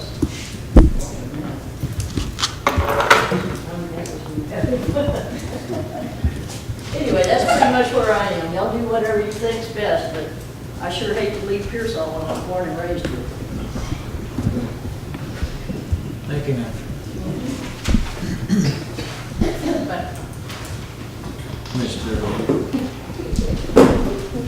It's called gentrification. It's called what? Gentrification, where they move out existing citizens for the better of the whole community, and we wind up suffering, just like it happens in Austin and San Antonio. People can't afford to live there. Well, there was a piece in the paper, not to change the deal, but they had annexed some property west of San Antonio anyway. They're in a big lawsuit over that because they annexed it and the people told them that they didn't want the annexation. They even had a law against it. So now San Antonio's getting sued by the people. I couldn't tell you what part of San Antonio. I didn't even take up the time, but But I feel your pain. I have some experience. I can speak from experience about being annexed. 2009, I bought a property on 1581. It was already part of the city. It took more than 2.5 years to get the water over there. So he said 2.5 years. This council might not be here in 2.5 years. None of us may remember that somebody said, oh, we're going to have the water, because it didn't happen. And then, little personal note, I have the property. Anyway, everybody knows where my drive-through used to be. Across the street, I've owned the property since 97. Next to the dialysis clinic, that's been in the city limits, I don't know how long. There's no sewer there. I don't have sewer service there. I try to get it because I have the property and I'm paying the city taxes at the commercial rate or whatever. And told the guy back then, can you run the sewer 2 more feet so I can improve my building and lease it out to commercial business? Can't do it. So things happen and things don't happen. The water runs down Fields Road. These buildings I used to own one here with Mr. Goetz. The water runs through somebody else's property, not where that big tower is that the cable used to run. So those people don't know that the water runs over there. Yeah, I do because it's right next to mine. Yeah, so, And what is the lady's name next to Ray Gold's in the tower on 81, what's her name? Miss Pena. Her water well went out. I allowed her to put it on my property because she couldn't get water from the other side of 81 across without costing her about $18,000. and the sewer stops over there behind Ace, but they did the improvements to get their line running over. The sewer ran over there because when the high school was built in 1969, they had to put that in. And Mr. Danchak was the mayor, and I was pleased to find out that when we bought that property, his whole block was excluded from the annex. So for a while, we didn't pay city tax. Long story short, it's going to be expensive to go out there. We're already paying the rate and a half. They have the votes, so it's going to happen because we need the improvements. But you're killing the goose that's laying the golden eggs as far as businesses are concerned. I don't live in the city. I live in that little square. It used to be part of the city, and mysteriously, the city sign used to be in front of Gully Ford Tractor. And then about 7 years ago, it mysteriously moved back in front of Moniz. I don't, do you remember that? I remember because yeah. And your RV spots, I know because I'm over there, they're going to tax you $1,200 a year per each spot, just having them there, whether there's a trailer there or not. So I'm going to sell my land because I'm going to have to downsize, because every land that I've ever bought, that the land across the street, it was on the tax roll for $24,000. And I made the improvements, I've made a nice living, but every year, if my taxes don't go up, my appraisal goes up. So now that thing is valued at some crazy number, 124. So that's a burden on my pocket every month that I have to generate sales to pay those taxes. So you're coming down here, and there's people in Ida's situation, all that situation, and we've already getting police protection from the county, which I'm fine with. Been out there on 1581, I've yet to see a police car since it's been annexed down that road. I mean, I'm sure we don't get the calls because we're a peaceful neighborhood over there, are we not? But I'm just saying, I mean, I'm not attacking anybody. But the property on 1581, when I bought it, it was valued at $79. It's valued right now at $250,000. Can you figure for me the tax on that every month? It's taking 20% of my gross revenue to pay just the school taxes. So I don't mind paying the rate and a half, but I mean, it's only sustainable for so much. I mean, there's only so much that the local people can absorb. You know, I have to pass it on to my customers, and nobody really can. I mean, it's unsustainable. I know you have to grow, but there's a lot of hardship that's going to be caused, and we're not getting any new. What we really need is new industry. You know, thank God for Ciro Reyes, that he represented us and he brought us that Geo. That guy went to bat for this county. Can you imagine if we didn't have Geo right now? Nobody would buy a house. We couldn't sell our property. You know, it wouldn't happen. You know, so those things are God given. The oil industry, the Geo, stuff like that. But we need new people to come into town and share our burden. But you can't keep putting it on us here because, I mean, we're pretty much tapped out. Mr. Roblet, I have two questions. 7 years ago, when you noticed the city limit sign moved, did you bring it to the city and ask them why that had happened? No, because it benefited me. And another thing. But I don't know, no, at that time I didn't know the house where I lived. But I can kind of figure out why it was moved. It's called gerrymandering, you know, where it's just convenient. you know, we don't. But there's no guarantee that we're gonna get the service. What I'm saying is, if you get annexed, there's no guarantee that you're gonna get services put out there in 2.5 years. And I mean, another there's- question is how do I say this? Who values your property? Who estimates the value of your property? No appraisal this year. And don't they, because I hadn't owned a home in a long time here, and I owe one now, and I'll probably be getting those appraisal letters. Yeah. Isn't there like an opportunity for you to contest, and have you done that? They send you a 2-page form, and they tell you, bring all this and bring all this, bring all this documentation, and that and the other, to contest your. Because what I hear you saying is you're expressing a lot of hardship already prior to the annexation. Well, I'm just enlightening on the economics of when you're trying to build a business around real estate and not getting the services, and you want to do more, but the infrastructure isn't there. You know, if I had services, you know, I could generate more revenue. And because what happens, the local HEB gets the abatement, and I don't, and Bob doesn't, and no other business here, Noelta doesn't. That's a slap in my face. I mean, I know I don't have the number of employees that HEB does, but I mean, that really bothers me.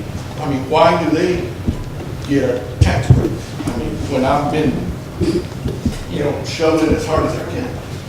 And another thing I heard you say was that we needed to bring industry to share the responsibility.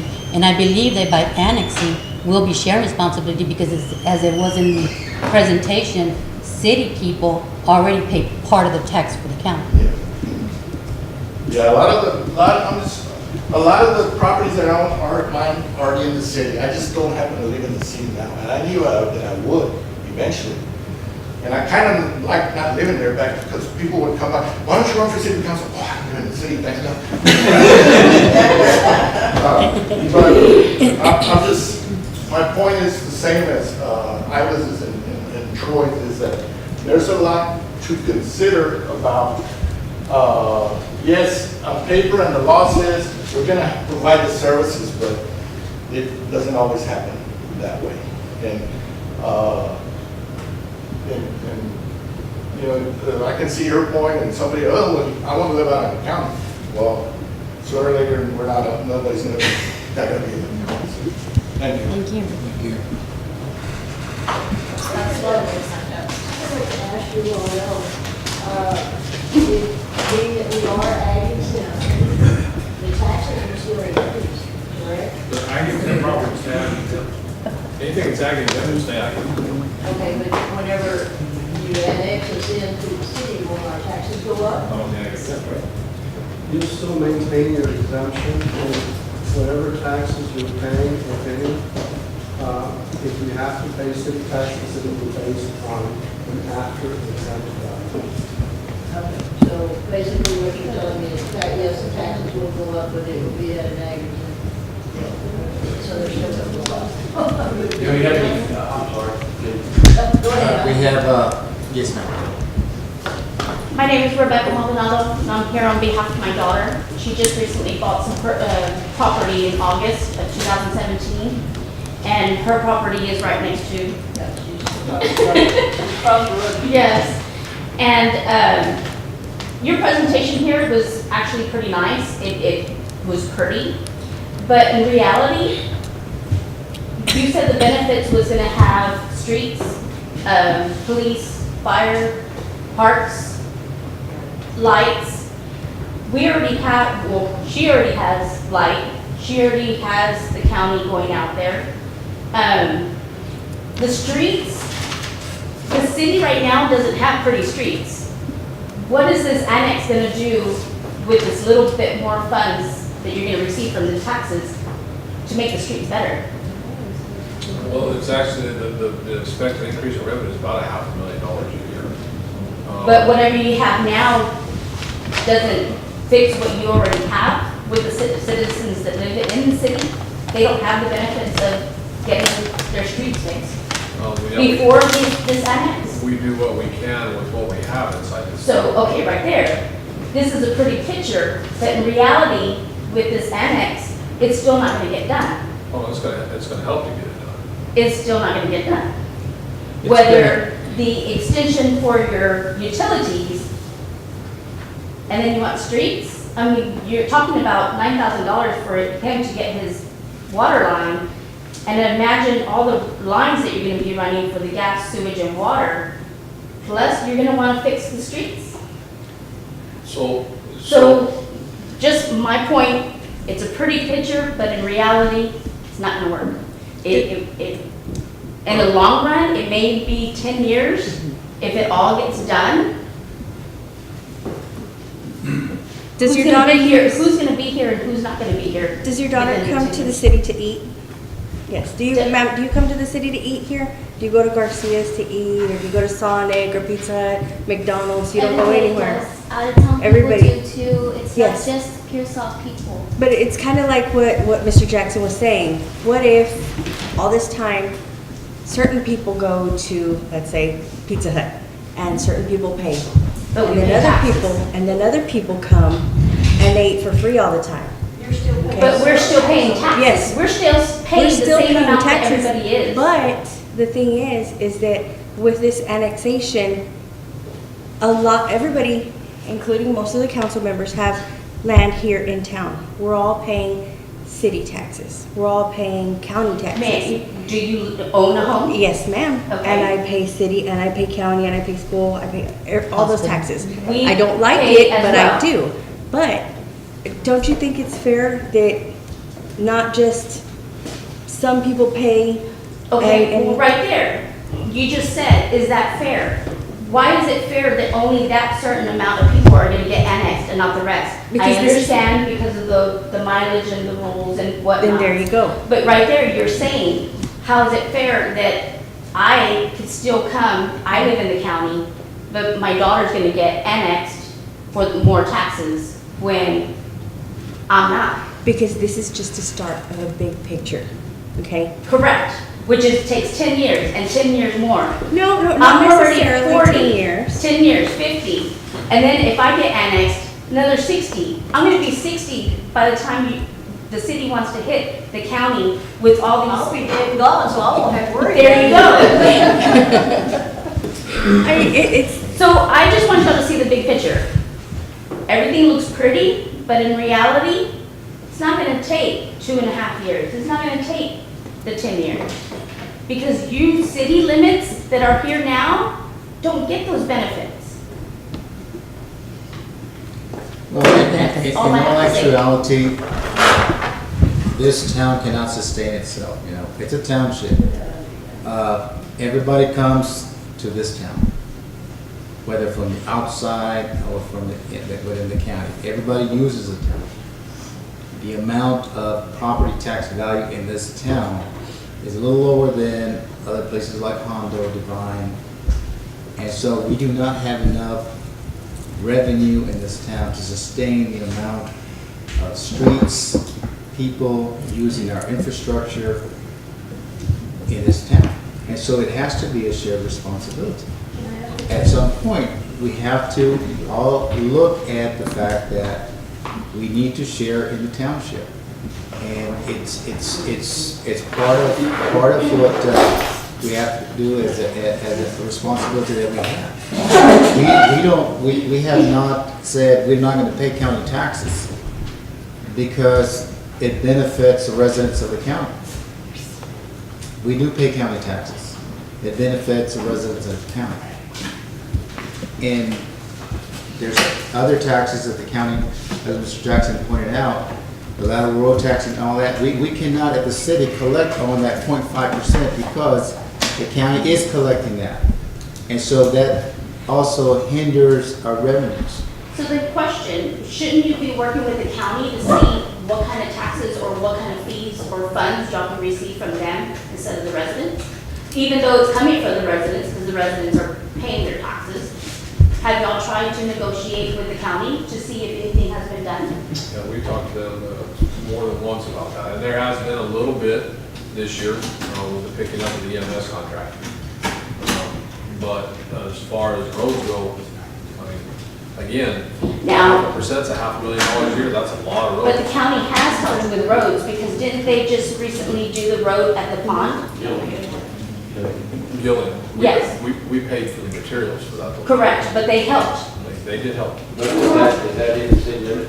Yes. It's half and half. It's half and half. It's not all. I think, do you mind? I think her point is, her ultimate point is that you're gonna have to encompass all this area, which is streets and sewer and water and such, right?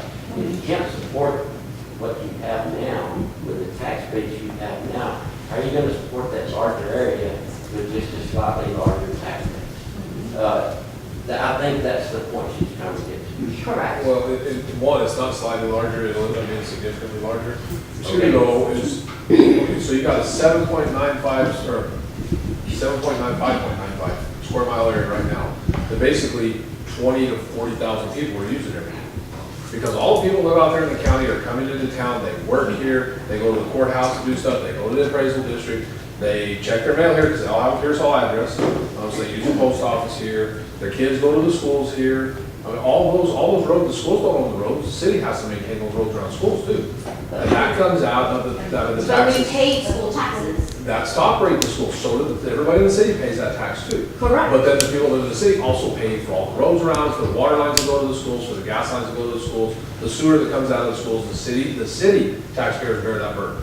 Not the school district, the city I'm taxpayers. still hearing that you have a problem with the county.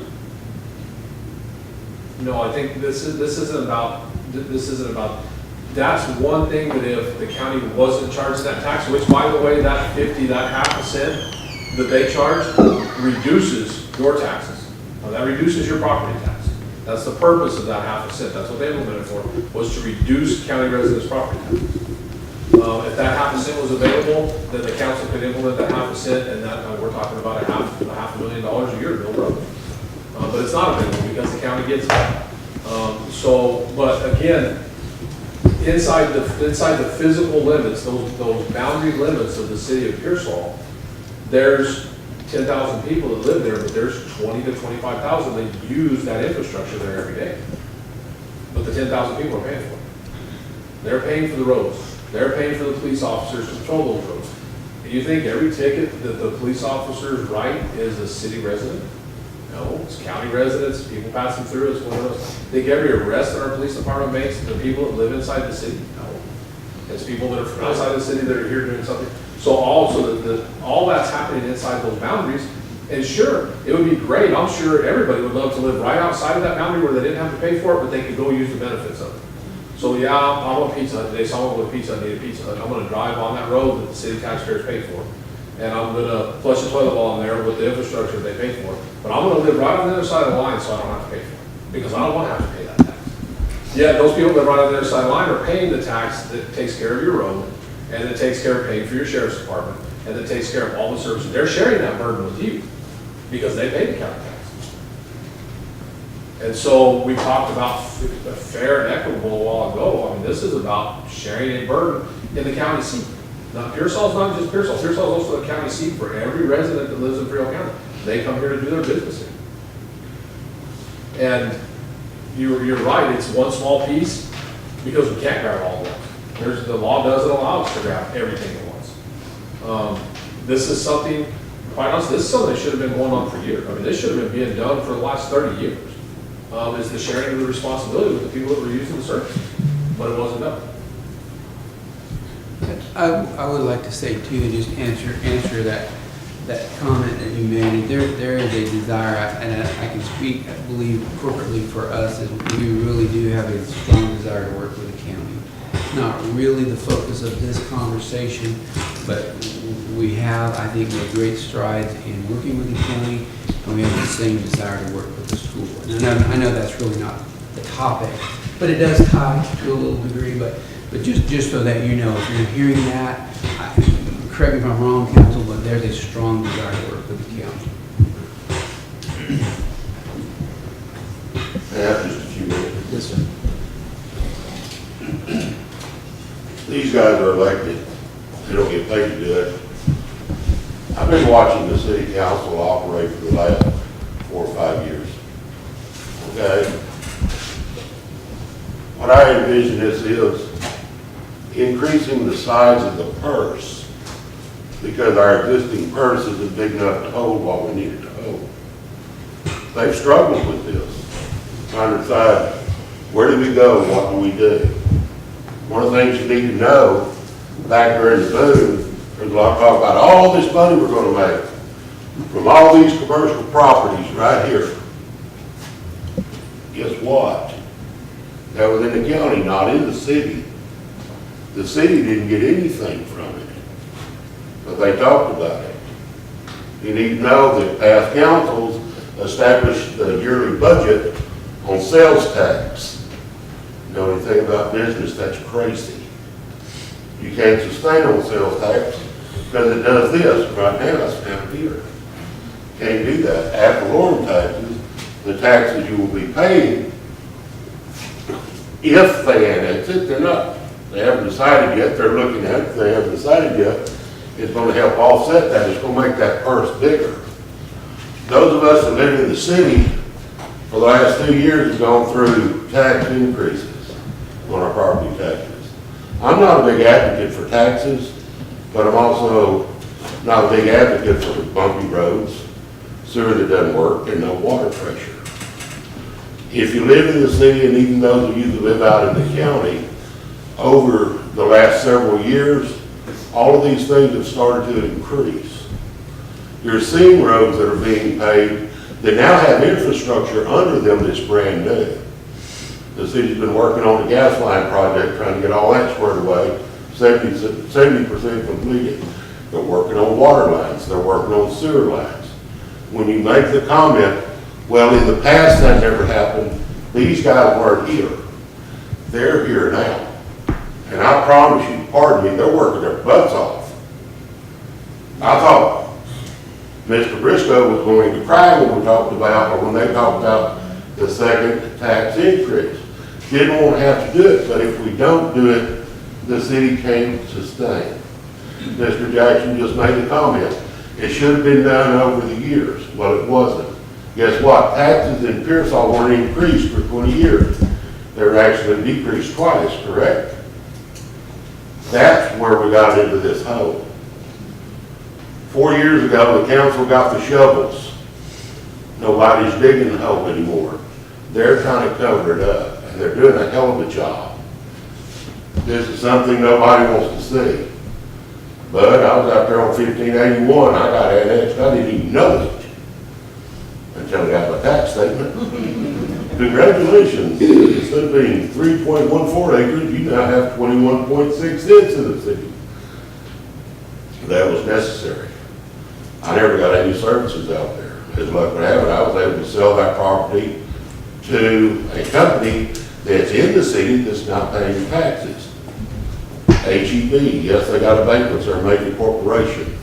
I was actually shocked that HEB built here because they were given so much hassle by the sitting city council about, well, the big abatement.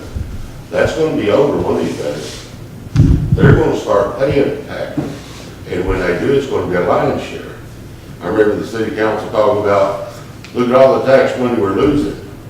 It was unimproved agriculture. You don't pay much on that. Now it's a major corporation out there.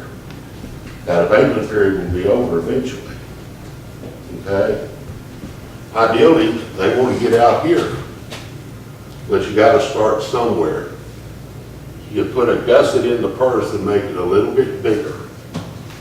And then next year, we can make it a little bit bigger. And next year, make it a little bit bigger.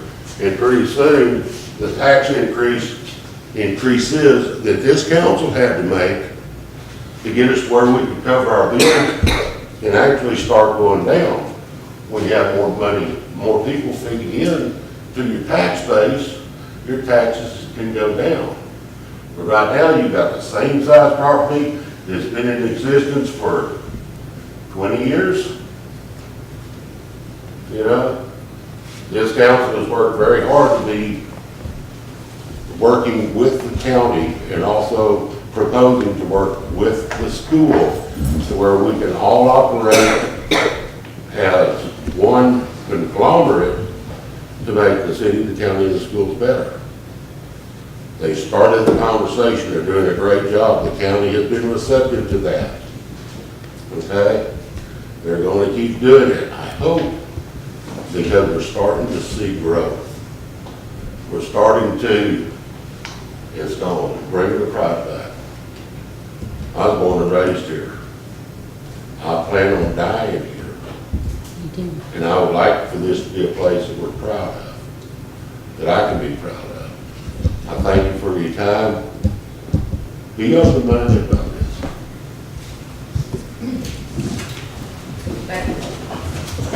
I just want to say that a couple of years ago that I started, I mean, I don't like the taxes either. I mean, I don't just have my home, I have several rental properties and we have to pay taxes on, and the way they appraise it, like Bud was saying, I mean, the prices are going, it's ridiculous. But, you know, what do you do? Like you said, you have those forms that you have to fill out. And when I first started and we started talking about all the infrastructure, I mean, do you think about that? I mean, actually think about like the infrastructure? Because I didn't know where, I mean, I really never even thought about any of that stuff until I actually started going and they were actually taking off the covers to the manholes. And those things are falling apart.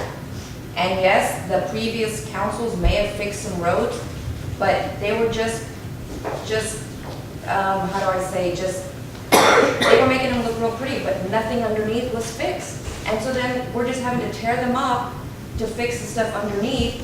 So now we're trying to fix everything underneath, and we're trying to play catch up because nothing was ever done before. I mean, none of that stuff was ever worked on. I don't ever remember anybody ever trying to put in gas lines or the water lines. So I wish we had this kind of crowd all the time so that we could see what we're actually trying to do. I know it's hard to sit here and think about how, I mean, you weren't paying taxes for your daughter and how she's going to have to start paying taxes. And yes, the roads aren't going to be fixed right away, but we're trying. We're trying. It's just, you know, and before like the budgets and stuff, oh my gosh, that's another story, how they were having to get money out of the gas fund to pay for the water fund, and money was just being rotated because we didn't have the money to actually pay for stuff. And now our budgets are actually starting to look the way they should. So it's going to take some time, and I know that it's because I drive on these roads every day, and every day, I mean, I'm on the council, and it's extremely frustrating. And then everybody's always, I'm getting calls, I'm getting, you know, text messages, I'm getting emails about the roads, and it's hard to explain, but we're trying. We're really trying. Just to clarify, no, I think Brenda, I take the hat off to everybody on this council right now. Because, and you're exactly right, I've lived here all my life. Should have been done 25, 30 years ago. Unfortunately, now we got a council that's got a lot of zeal and they're ready to roll up their sleeves and get it all done. How's our budget looking? We got money? Are we broke? we have a balanced budget. I'm sorry? We have a balanced budget. A balanced budget, okay. A real balanced budget. Not a lot of money in the coffers. There's no extras. And so, okay, I guess I missed that little part. How much money are we gonna take in on this? It's between 366 and 466,000. Okay, a year. And how much are you gonna spend in the infrastructure? 1.8 million. So your payout's what? 4.5 years. You paid off in 4.5 years. Now, if I buy a business, I can probably live with that, maybe. Yeah, but by the time you get it paid out, you're gonna, you know, I mean, Donald Davis talked about we're gonna take in all this, a lot of agricultural land out here. I don't see a lot of growth. Maybe we need an annex. Let all these people live there. They ain't making us any money. I live in the city limits, but I have two businesses right there. Where my property is on the corner of Fields and Sutton Road, 2014, 2013. the city water actually stops on my property line. And the reason why it does is because 30 years ago, I paid to bring it down there. And at the time, the city council goes, well, Bob, why don't you just go ahead and take it all the way around your property? I said, no, you guys, whenever you're ready, you just come on out there and do it. But I paid all I wanted to pay. So, and I really don't want to pay anymore. I know I sound like y'all are making money. And I hope it really works for you. I hope it, in fact, increases you guys. You'll make a lot of money doing this, but, I don't see the growth out there myself. But, I hope it works for you. I've been here 30 years and I haven't seen it. So a couple of three things that have came up, we always try to make sure we clarify some stuff. And you guys brought up some good points, and I think some people in the audience brought up some good points, so I want to make sure we talk about those. One, and this goes back to something that Bud said a while ago about property values just continue to increase. Did you know, Bud, that the increase in your property value this year was a 14% increase that was mandated by the state? Everybody in Freehold County saw it. And the reason they saw it was because with the drop off in the oil industry, the property values had gone down so much, they put that mandatory 14% in to recover so they wouldn't lose revenue from Freehold County. And so that, we ended up about I think we're about $6 million, our taxable value inside the city ended up about $6 million lower this year than it actually was the year before, which is about $16 million lower than it was the year before that, because as the oil boom falls off, those values on those properties go down. So the big increase that everybody saw this year was from the state. They were the ones that put that in. And they do that because their budget is based on property tax and sales tax. And they're going to make sure that their revenues don't go down. So as they see their revenues go down, then they go out and say, okay, property values here, mandatory go up 15%, here mandatory they go up 12, here mandatory they go up 10, so the state can keep their numbers where they want to keep them. So the biggest increases you see every year in your tax don't have anything to do with anybody locally, it's normally the state that's in control of that. The abatement with HEB's been mentioned twice. I absolutely hate tax abatements when it comes to business. I've done this job for a long time, and I've actually done two of them. And sometimes it's a futuristic thing that you're looking at when you do it, and I think Dave tried to hit that. When that HEB was done, and I don't know what the thought was of the council that did it, I mean, it's irrelevant, but a lot of times you have a vacant piece of land sitting there that's not making you any money, and somebody comes in and says, hey, we'll build this business, but we want 5 years without tax or 6 years without property tax or whatever. The reality is, you still made money on that because the minute that business went in, you started getting sales tax on it. So now there's a sales tax being generated by HEB that would have went to Divine. If it wouldn't have come here, it would have went someplace else that would have generated that sales tax. So you did increase revenue, but a complete wash on property tax should never, that's something you should never consider doing. The ones I've done historically have been small portions that have gotten larger over time. And the reason you do a small portion larger over time is because when the building's first built or the facility's first built, that's when it's worth the most. Because every year they depreciate that infrastructure that they have. And so what companies always try to do is get the largest cut up front because that's when it's worth the most. And over time, as their value goes down, then they want that to increase so that they get the cheapest. And you always try to run a reverse curve on them and get the most up front and the least at the end. So positives and negatives to what happened with HEB. One, it brought the HEB here. There was an HEB here already. Now whether they would have kept that one open or done whatever, who knows. But it brought that new store here. It brought people here to spend money, which brought new. I mean, that's what we're looking at. We want to bring people that don't live here in Pearsall or live right around Pearsall. We want them coming here and spending their money here and injecting their money into the economy here. Because that dollar gets spent 7 times. If somebody in this building goes to HEB and spends $1 there, we don't see it 7 times over the community like we do if we can get somebody else to come in. That's why it was such a huge thing losing the Walmart.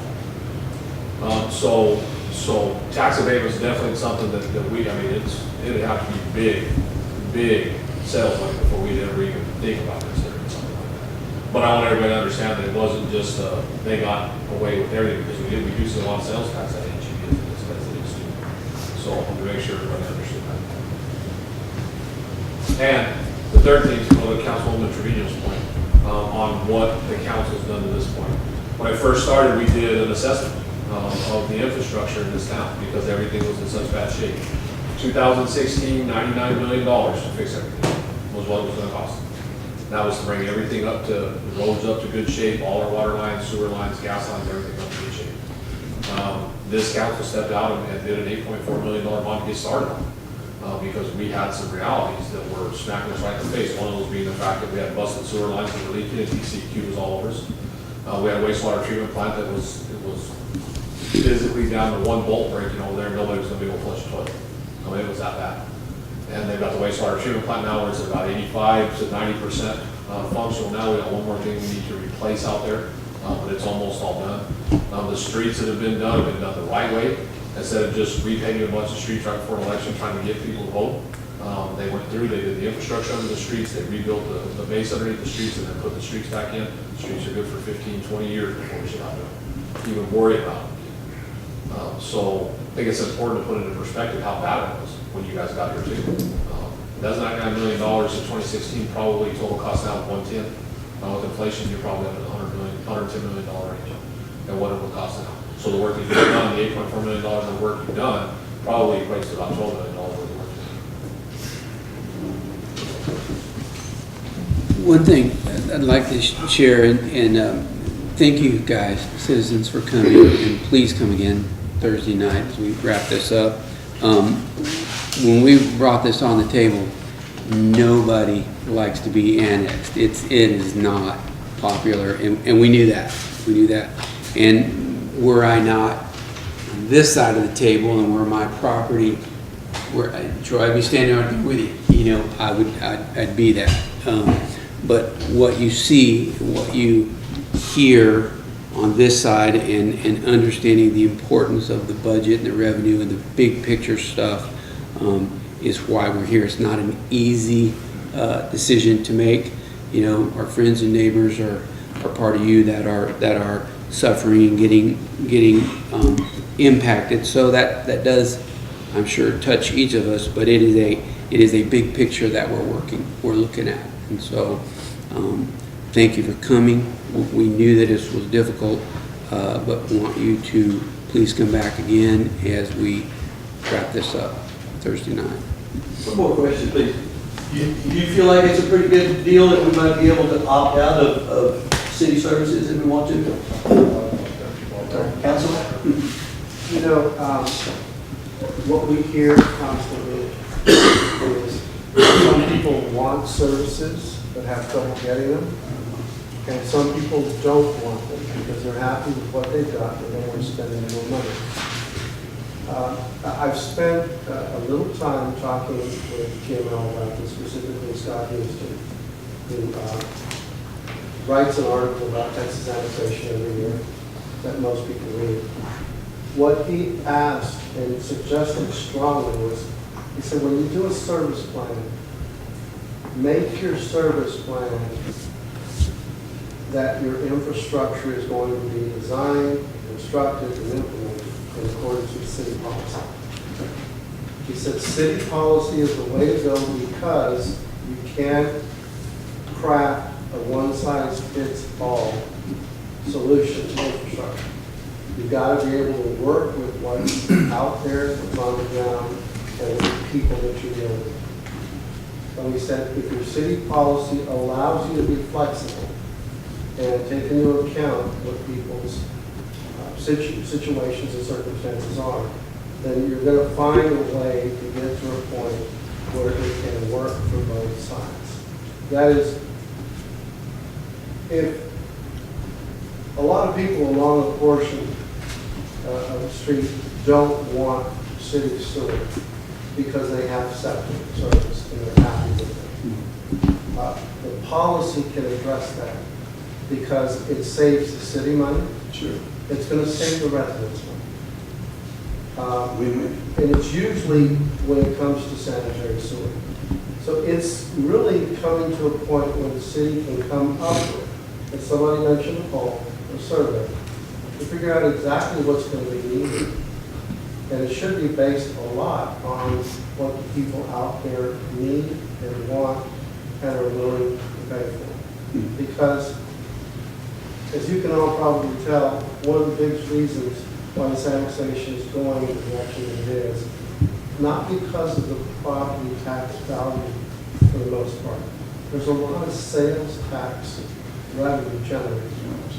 And that's a huge multiplying effect with respect to what the revenue is going to be.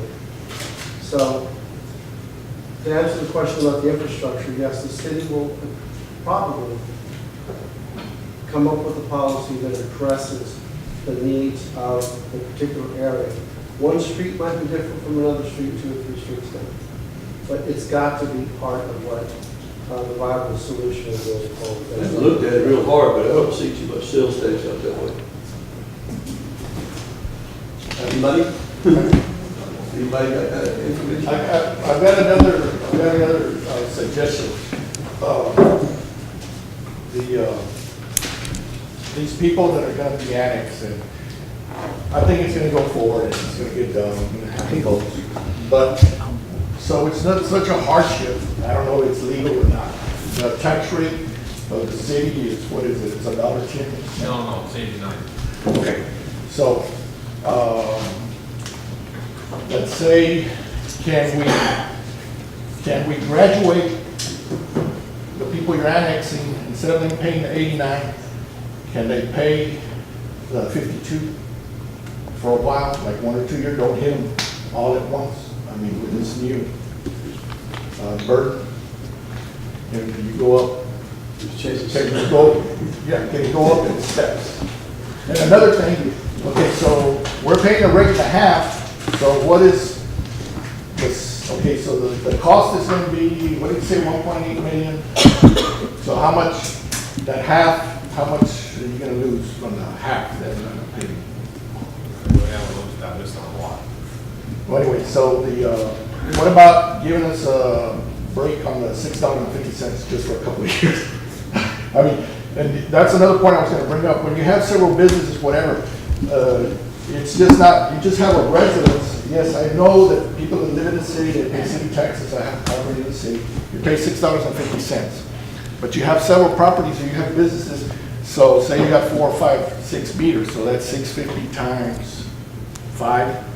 That's $33 times 12. So instead of paying 0, now you're paying $360 for something you were already getting. So what am I getting for my $360 that I was already paying my city taxes?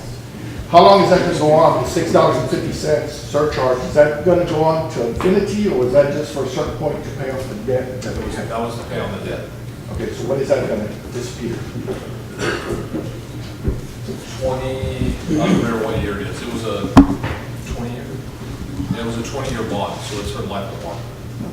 And then it'll be gone. If, what he was suggesting though, if everybody out there said, we don't want water and sewer, as in the infrastructure, we don't want that to be built as part of the annexation, don't run the new sewer line, don't run any additional water line, just leave what's there, and don't do anything else, then they wouldn't get the charges, because they wouldn't be part of the system. Another question I had, right there next to Dallas's, the sewer stops there. And I've been, like I said, I've been paying taxes on the next adjacent property since '97. I don't have a sewer there. And I don't think anybody else does. Now that mess, I mean, they're business people, and I appreciate all business people, and it's hard to make a living when you're trying to generate it yourself. Now, that thing used to be owned, it's been operating in a trailer park for 50, 60 years. And I know all those trailers are on a cesspool, or some of them have septic and some don't. I mean, is that, who's gonna clean that up? And who's gonna clean up that catfish coal? I mean, All that money you make. I mean, you know, you buy a property, and you try to keep it up to a certain standard, because we have pride in our community, but it's gonna take some enforcement to get that up to code. Like I said, maybe nobody likes. And you'd be on this side if you went over there, and I appreciate everybody being there, but is that gonna be become a city burden? Have you considered that cost of cleaning that up, or we're just gonna let that take care of itself? Well, any mess that's on private property is not a city burden, you know, it's a private property. Yeah. Burden. But then, But it's not fair to me, I'm gonna be next to it, they still have all that mess, and I'm gonna be paying additional taxes on my property if I stay there, and they continue. Oh, no, they wouldn't be, I mean, the codes would still, the codes would be in effect. Yeah. Right now, the county, there's no, That's what gives. yeah, there's no codes in the county, but there would be, the city codes will apply to that property if it's annexed.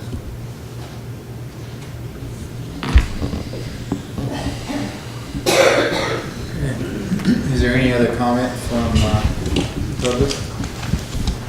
Council? I'd like to make a real quick statement. I think what I'm hearing, the message is not being put out there. Your hard work is going unnoticed by the majority of the population. And it's like she was saying, as Maldonado was saying, you want to take on more responsibility and you can't take care of what you have. And that's a legitimate, statement, but it could be just the messaging, maybe spread the word some more. I've seen it, I've seen the improvements, but a lot of people haven't. Just food for thought. Thank you. Anything else? I just want to, I'm sorry, I Yes. just want to say, I know Mr. Robleta heard you, I think twice, say that it's going to pass, you have the votes. The purpose of tonight is the open records hearing, and we're receiving comments. And I think we're writing them down, we're taking them with us, we're bringing them back on Thursday for the second meeting. And within that time, the council's going to process all the comments that you and everybody else here or who shows up on Thursday have made. So for you to say that you have the vote, I think is totally unfair to the council. No, that's not what I meant. What I mean is, I'm a business person and I agree, this has to be done. It has to be done. The city has to grow because everybody has, I don't have a problem paying my share. I mean, it's gonna pass because it needs to pass because we need more people to be paid into the kitty. But what I'm saying is that there is a hardship. That a hardship is going to be created. And yeah, that's That's brought to why- light to me tonight, Yeah, that there's a hardship. There's going to be a hardship, and that's why I was suggesting that that maybe the taxes don't have to be whammy on the new tax base, on the new citizens that are used to paying that it doesn't have to be whammy all in one. Because if you got a property at 100,000 and then you add in 89 cents, I mean, you're talking about, so much money there. I mean, It's understandable. I wasn't trying to include the council in any manner. I know that you're really considering this and that you're here because you have a general interest in the city. In the city. And I appreciate that Absolutely. because I wouldn't want to be in your shoes, as I stated before. And I understand that it's a hardship. I mean, but it's going to create one as far as you need. So I appreciate that, thank you. good night, everybody. Thank you. Come back. Y'all done with that part? Y'all done the business, did you guys? We appreciate you all coming and providing input for us. If there's nothing else, do we have a motion from the council to close? So moved. Second. There's a motion and a second to close the public hearing at this time. All in favor? Okay, moving on to new business.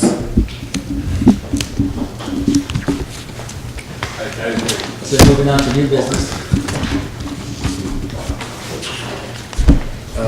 Item 5A, a discussion and possible action regarding proposed Cinco de Mayo event and to set an amount to be utilized from hot funds. It's an action item. Motion to discuss. Second. There's a motion and a second. All in favor? Aye.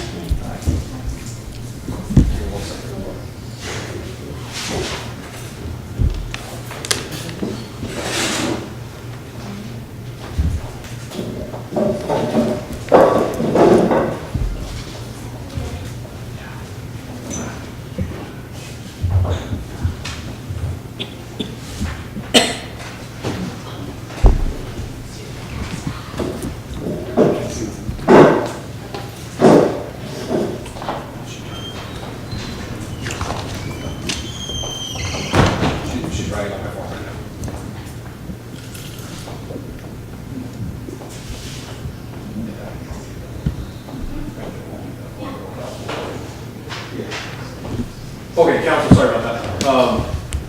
So again, you have the handout that I gave you earlier at the start of the meeting. There's the 3 different options that are available on there.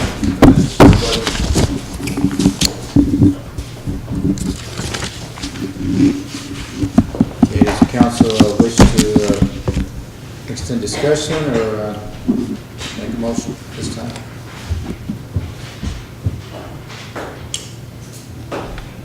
I make a motion to accept option B. There's a motion on the table, accept option B for the Cinco de Mayo event. Can we have some discussion? Can we have some discussion? Yeah, need a second, then you can discuss it. Sorry. There's a second For discussion. Now you can discuss it.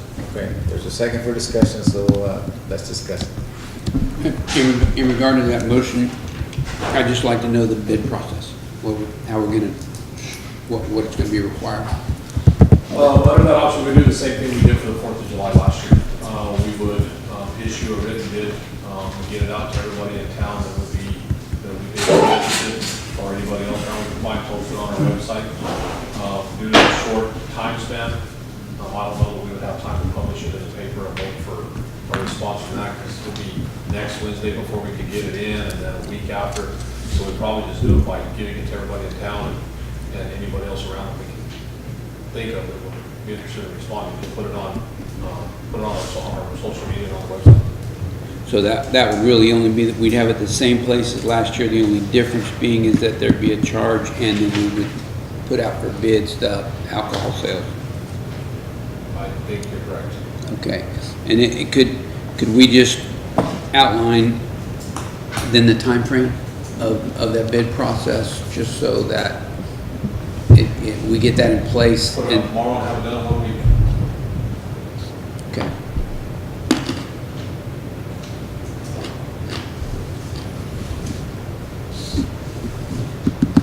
Okay, is that all discussion on option B? I would also add to move the budget, split the 40, the difference between the 20 and the 40, and increase it to 30.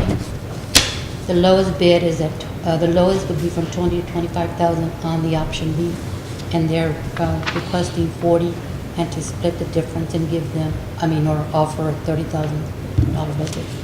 So is that, you move that as an amendment to the motion?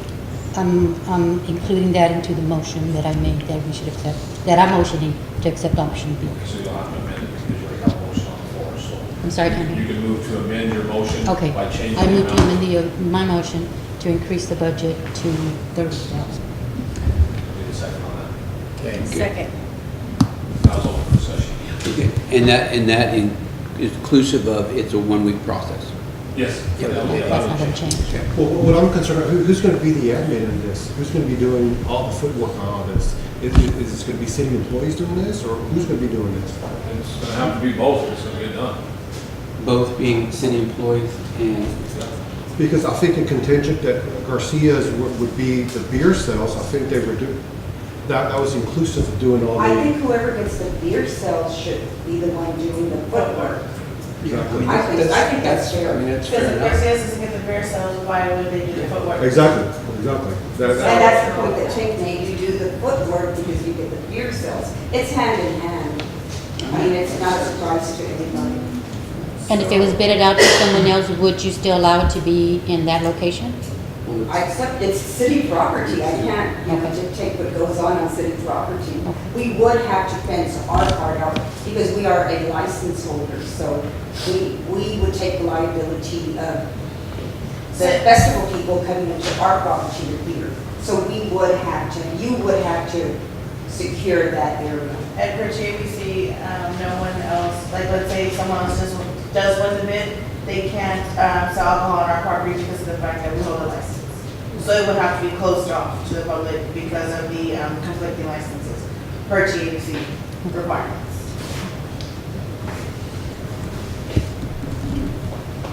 You know, we're not trying to reinvent the wheel. And if we go out for bids, would you be putting in a bid? Definitely.